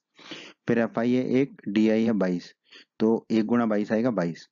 अब इन सारे एफ आई डी आई को हम जोड़ लेंगे, तो हम उसे लिखते हैं सिग्मा एफ आई डी आई से, तो इन सबको जब जोड़ेंगे तो हमें मिलेगा माइनस 181। तो जरूरत का सारा सामान इकट्ठा कर लिया हमने, ए सिग्मा एफ आई और सिग्मा एफ आई डी आई। अब माध्य का सूत्र हमें पता है, माध्य बराबर होता है एक्स बार बराबर ए धन सिग्मा एफ आई डी आई बटे सिग्मा एफ आई। ये सूत्र हमने अध्याय 14 के परिचय के वीडियो में पढ़ा था। अध्याय 14 का कोई भी वीडियो आपको देखना हो तो आप ऊपर आई बटन पर क्लिक कर सकते हैं, आपको अध्याय 14 के सभी वीडियोस का लिंक मिल जाएगा। तो मान रख देते हैं बच्चों, अब तो माध्य एक्स बार बराबर ए का मान रख देंगे 17, रख दिया, धन सिग्मा एफ आई डी आई है माइनस 181, तो ऊपर हो जाएगा सिग्मा एफ आई डी आई की जगह माइनस 181, बट्टे में सिग्मा एफ आई है, तो सिग्मा एफ आई है 40, तो बट्टे में 40 आ जाएगा। अब इसको हल कर लेंगे तो माध्य एक्स बार बराबर 17 प्लस माइनस माइनस हो जाएगा, 181 में जो है 40 का भाग देंगे तो हमें मिलेगा 4.525। अब 17 में से 4.525 को घटाएंगे तो हमें मिलेगा 12.475, तो माध्य एक्स बार बराबर हमें मिला 12.475। इसको हम 12.48 भी लिख सकते हैं, वैसे तो दोनों ही सही हैं, ठीक है। आपकी किताब में 12.48 दे रखा है, ठीक है, दो दशमलव के बाद 2 अंकों तक लिख दिया, तो अगर दशमलव के बाद 2 अंकों तक लिख रहे हैं तो 12.48 ही होगा ये, ठीक है। तो माध्य एक्स बार बराबर आ गया हमारा 12.48। तो इसका मतलब हम कह सकते हैं कि अतः एक विद्यार्थी जितने दिन अनुपस्थित रहा उनका माध्य कितना है, एक्स बार बराबर 12.48 दिन। तो हमारे इस प्रश्न का उत्तर है तो बच्चों 12.48 दिन, ठीक है। इसका मतलब है कि जो विद्यार्थी हैं उनका अनुपस्थिति का जो माध्य है वो कितना है, 12.48 दिन है, और 12.48 दिन ही हमारा इस प्रश्न का उत्तर है बच्चों। प्रश्न 9 में बच्चों हमसे कहा गया है निम्नलिखित सारणी 35 नगरों की साक्षरता दर प्रतिशत में दर्शाती है। साक्षरता दर का मतलब होता है कि कितने लोग वहां पढ़े लिखे हैं, और प्रतिशत में मतलब कितने प्रतिशत लोग पढ़े हुए हैं, पढ़े लिखे हैं, ठीक है। तो हमसे कहा गया माध्य साक्षरता दर ज्ञात कीजिए, तो हमें सारणी की माध्य साक्षरता दर ज्ञात करनी है। सारणी को समझ लेते हैं। 35 नगर हैं, उन 35 नगरों में 3 नगर ऐसे हैं जहां पर साक्षरता दर 45 से 55% के बीच है। 10 नगर ऐसे हैं जहां पर साक्षरता दर 55 से 65% के बीच में है। 11 नगर ऐसे हैं जहां पर साक्षरता दर 65 से 75% के बीच में है। 8 नगर ऐसे हैं जहां पर साक्षरता की दर 75 से 85% है, और 3 नगर ऐसे हैं जहां पर साक्षरता की दर 85 से 95% है। तो हमें माध्य साक्षरता दर ज्ञात करनी है। तो आइए अब हम इस प्रश्न को हल कर लेते हैं। बहुत ही आसान प्रश्न है बच्चों, आसानी से हल कर लेते हैं इसको। तो इस तरह के प्रश्न को हल करने के लिए हमें क्या करना होगा, वर्ग चिन्ह निकालना पड़ता है। वर्ग चिन्ह का सूत्र होता है निम्न सीमा धन ऊपरी सीमा बटे 2। ये अध्याय 14 के परिचय के वीडियो में पढ़ा था हमने। ऊपर आई बटन पर क्लिक करके आप अध्याय 14 के सभी वीडियोस को देख सकते हैं। तो पहला जो वर्ग समूह है हमारा, पहला जो वर्ग है वो क्या है, 45 से 55 का। ठीक है, तो पहला वर्ग चिन्ह होगा x1। ठीक है, कितना होगा, 45 धन 55 बटे 2। 45 धन 55 होता है 100, तो ये होगा 100 बटे 2। 100 में 2 का भाग देंगे तो मिलेगा 50, तो x1 आ गया हमारा 50। ठीक है, दूसरा वर्ग है हमारा 55 से 65, तो दूसरा वर्ग चिन्ह होगा x2। x2 कितना होगा, 55 धन 65 बटे 2। 55 धन 65 होता है हमारा 120, तो x2 होगा 120 बटे 2। 120 में 2 का भाग देंगे तो बचेगा हमारा 60, तो x2 आ गया हमारा 60। फिर तीसरे वर्ग पे चलते हैं, तो तीसरे वर्ग का वर्ग चिन्ह होगा x3। तीसरा वर्ग है 65 से 75, तो x3 होगा 65 धन 75 बटे 2। 65 धन 75 होता है 140, तो x3 होगा 140 बटे 2। 140 में 2 का भाग देंगे तो बचेगा 70, तो x3 आ गया हमारा 70। अब चलते हैं चौथे वर्ग में, तो चौथा वर्ग चिन्ह आएगा हमारा x4। चौथा वर्ग है हमारा 75 से 85, तो x4 हो जाएगा 75 धन 85 बटे 2। 75 धन 85 होता है 160, तो x4 हो जाएगा 160 बटे 2। 160 में 2 का भाग देंगे तो मिलेगा 80, तो x4 हो गया 80। अब अंतिम वर्ग है पांचवा वर्ग, तो पांचवें वर्ग का वर्ग चिन्ह होगा x5। ठीक है, तो पांचवा वर्ग है 85 से 95, तो x5 होगा 85 धन 95 बटे 2। 85 धन 95 होगा 180, तो x5 होगा 180 बटे 2। 180 में 2 का भाग देंगे तो मिलेगा 90, तो x5 हमें मिल जाएगा 90। तो हमने पांचों वर्ग चिन्ह निकाल लिए। अब बात कर लेते हैं हम कौन सी विधि का प्रयोग करेंगे। तो माध्य ज्ञात करने के लिए हम यहाँ पर कल्पित माध्य विधि का प्रयोग करेंगे, क्योंकि xi का जो मान है वो थोड़ा सा ज्यादा लग रहा है हमें, 50 60 70 80 90। ठीक है, तो इसलिए प्रत्यक्ष विधि नहीं करेंगे। ठीक है, पर आप कह सकते हैं कि पग विचलन विधि का भी प्रयोग किया जा सकता है, तो आप चाहें तो पग विचलन विधि का प्रयोग कर लीजिए। उत्तर तीनों विधियों से एक ही आता है। ठीक है, आप चाहें तो प्रत्यक्ष विधि का भी प्रयोग कर सकते हैं। हम यहाँ पर प्रयोग कर रहे हैं कल्पित माध्य विधि का। ठीक है, अब कल्पित माध्य विधि का प्रयोग करेंगे तो हमें एक कल्पित माध्य लेना पड़ेगा। और कल्पित माध्य क्या होगा, ये जो x1 x2 x3 x4 x5 है, इनका जो बीच का है, तो ये 5 है तो बीच का होगा x3। x3 है 70, तो हम मान लेते हैं कि कल्पित माध्य ये बराबर है हमारा 70। तो आगे बढ़ते हैं, अब हम सारणी बना लेंगे। तो सारणी में पहला कॉलम होगा हमारा साक्षरता दर प्रतिशत में जो दे रखा है। 45 से 55 वो लिख दिया, 55 से 65 वो लिख दिया, 65 से 75 लिख दिया, 75 से 85 लिख दिया, और 85 से 95 लिख दिया, और नीचे लिख दिया योग। ठीक है, फिर है नगरों की संख्या। नगरों की संख्या हमारी बारंबारता है। ठीक है, तो अंग्रेजी में एफ फ्रिक्वेंसी कहते हैं, तो एफ आई से दर्शाते हैं, तो एफ आई से दर्शा दिया ना। कितनी है, 3, फिर है 10, फिर है 11, फिर है 8, और अंत में है 3, वो लिख दिया। इन सब का योग लिख देंगे हम। ठीक है, तो वैसे भी हमें प्रश्न में दे रखा था कि कितने नगर थे, 35। ठीक है, 35 नगरों की संख्या थी हमारी कुल मिला के। ठीक है, तो सिग्मा एफ आई बराबर लिख दिया हमने 35। सिग्मा एफ आई का मतलब है इन सब का योग। अब अगला कॉलम है वर्ग चिन्ह का, जिसे एक्स आई से दर्शाते हैं, जो हम निकाल चुके हैं। तो पहला वर्ग चिन्ह x1 है 50, तो यहाँ लिख देंगे हम 50। दूसरा वर्ग चिन्ह है x2 60, तो यहाँ लिख देंगे 60। फिर तीसरा वर्ग चिन्ह है x3 70, तो यहाँ आ जाएगा 70। अगला चौथा वर्ग चिन्ह है हमारा 80, तो यहाँ आ जाएगा 80। पांचवा वर्ग चिन्ह है हमारा 90, तो यहाँ आ जाएगा 90। अगला कॉलम है हमारा विचलन का, डी आई बराबर एक्स आई माइनस ए। ये है हमारा कल्पित माध्य जो हमने 70 माना है, तो ए की जगह रख देंगे 70, तो डी आई हो जाएगा हमारा एक्स आई माइनस 70। अब D1 निकाल लेते हैं, तो D1 होगा x1 माइनस 70। x1 है 50, तो 50 माइनस 70 हो जाएगा -20। ठीक है, फिर D2 निकालना है, तो D2 होगा x2 माइनस 70। x2 है हमारा 60, तो 60 माइनस 70 हो जाएगा हमारा -10। फिर D3 निकाल लेते हैं, D3 होगा x3 माइनस 70। ठीक है, x3 है 70, तो 70 माइनस 70 तो शून्य हो जाएगा। फिर D4 निकाल लेते हैं, D4 होगा हमारा x4 माइनस 70। x4 है 80, 80 माइनस 70 आ जाएगा हमारा 10। फिर D5 निकाल लेते हैं, D5 होगा x5 माइनस 70। x5 है हमारा 90, तो 90 माइनस 70 आ जाएगा हमारा 20। तो हमने इस तरह से सारे DI निकाल लिए। अंत में हमें निकालना होता है FI गुणा DI। ठीक है, तो FI यहाँ पर 3 है, और यहाँ DI -20 है, तो 3 गुणा -20 होगा -60। फिर अगले में देखते हैं, FI है 10 और DI है -10, तो 10 गुणा -10 होगा -100। फिर है FI 11 और DI 0, 11 गुणा 0 0 होगा। FI है 8, DI है 10, 8 गुणा 10 होगा 80। एफ आई है 3, डी आई है हमारा 20, तो 3 गुणा 20 होगा 60। ठीक है, तो ये हो गया 60। अब देखो 60 से 60 चला जाएगा, फिर हम -100 प्लस 80, तो ये हो जाएगा -20। इन सबको जोड़ेंगे एफ आई डी आई को, पांचों को, तो हमारा sigma F I D I आ जाएगा -20। तो sigma F I D I आ गया हमारा यहाँ पर -20। तो बच्चों जरूरत का सारा सामान इकट्ठा कर लिया हमने, ए सिग्मा एफ आई और सिग्मा एफ आई डी आई। अब माध्य का सूत्र हम जानते हैं, माध्य x बार बराबर होता है a धन सिग्मा एफ आई डी आई बटे सिग्मा एफ आई। तीनों के मान हमें पता है तो रख देंगे। और ये सूत्र अध्याय 14 के परिचय के वीडियो में पढ़ा था हमने। अध्याय 14 का कोई भी वीडियो देखना है तो ऊपर आई बटन पे क्लिक करें आप, आपको अध्याय 14 की पूरी प्लेलिस्ट मिल जाएगी, जिसमें आपको अध्याय 14 के सभी वीडियोस मिल जाएंगे। तो माध्य x बार बराबर a का मान रख दिया 70 धन सिग्मा एफ आई डी आई है 20 -20, तो लिख दिया -20 बटे में सिग्मा एफ आई है 35, तो बटे में लिख दिया 35। अब इसको हल कर लेते हैं। तो माध्य x बार बराबर 70 को 70 लिखा, फिर धन का चिन्ह लगाया, फिर देखिए -20 माइनस का चिन्ह तो लगा ही दिया, 20 में 5 का भाग देंगे तो बचेगा 4, और 35 में 5 का भाग देंगे तो बचेगा 7। ठीक है, जस्ट थोड़ा सा हल करने के लिए। अब माध्य x बार बराबर 70, ये प्लस माइनस माइनस हो जाएगा, और 4 में 7 का भाग देंगे तो हमें मिलेगा 0.57 लगभग लगभग। ठीक है, अब इसको हल कर लेते हैं। तो माध्य x बार बराबर 70 माइनस 0.57 घटाएंगे 70 में से तो हमें मिलेगा 69.43। तो माध्य x बार बराबर मिला हमें 69.43।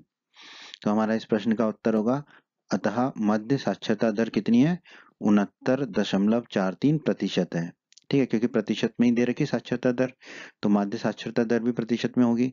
तो माध्य साक्षरता दर होगी हमारी x बार बराबर 69.43%। तो 69.43% जो है वो हमारा इस प्रश्न का उत्तर है दोस्तों। उम्मीद करता हूं दोस्तों आपको हमारा ये वीडियो पसंद आया होगा। आप हमारे YouTube चैनल को सब्सक्राइब करें, इस वीडियो को लाइक करें, इस वीडियो को शेयर करें और अपने सभी हिंदी माध्यम के दोस्तों को हमारे चैनल के बारे में और हमारे वीडियो के बारे में बताएं, ताकि हिंदी माध्यम के अधिक से अधिक छात्र हमारे चैनल और वीडियोस का अधिक से अधिक लाभ ले सकें। धन्यवाद दोस्तों।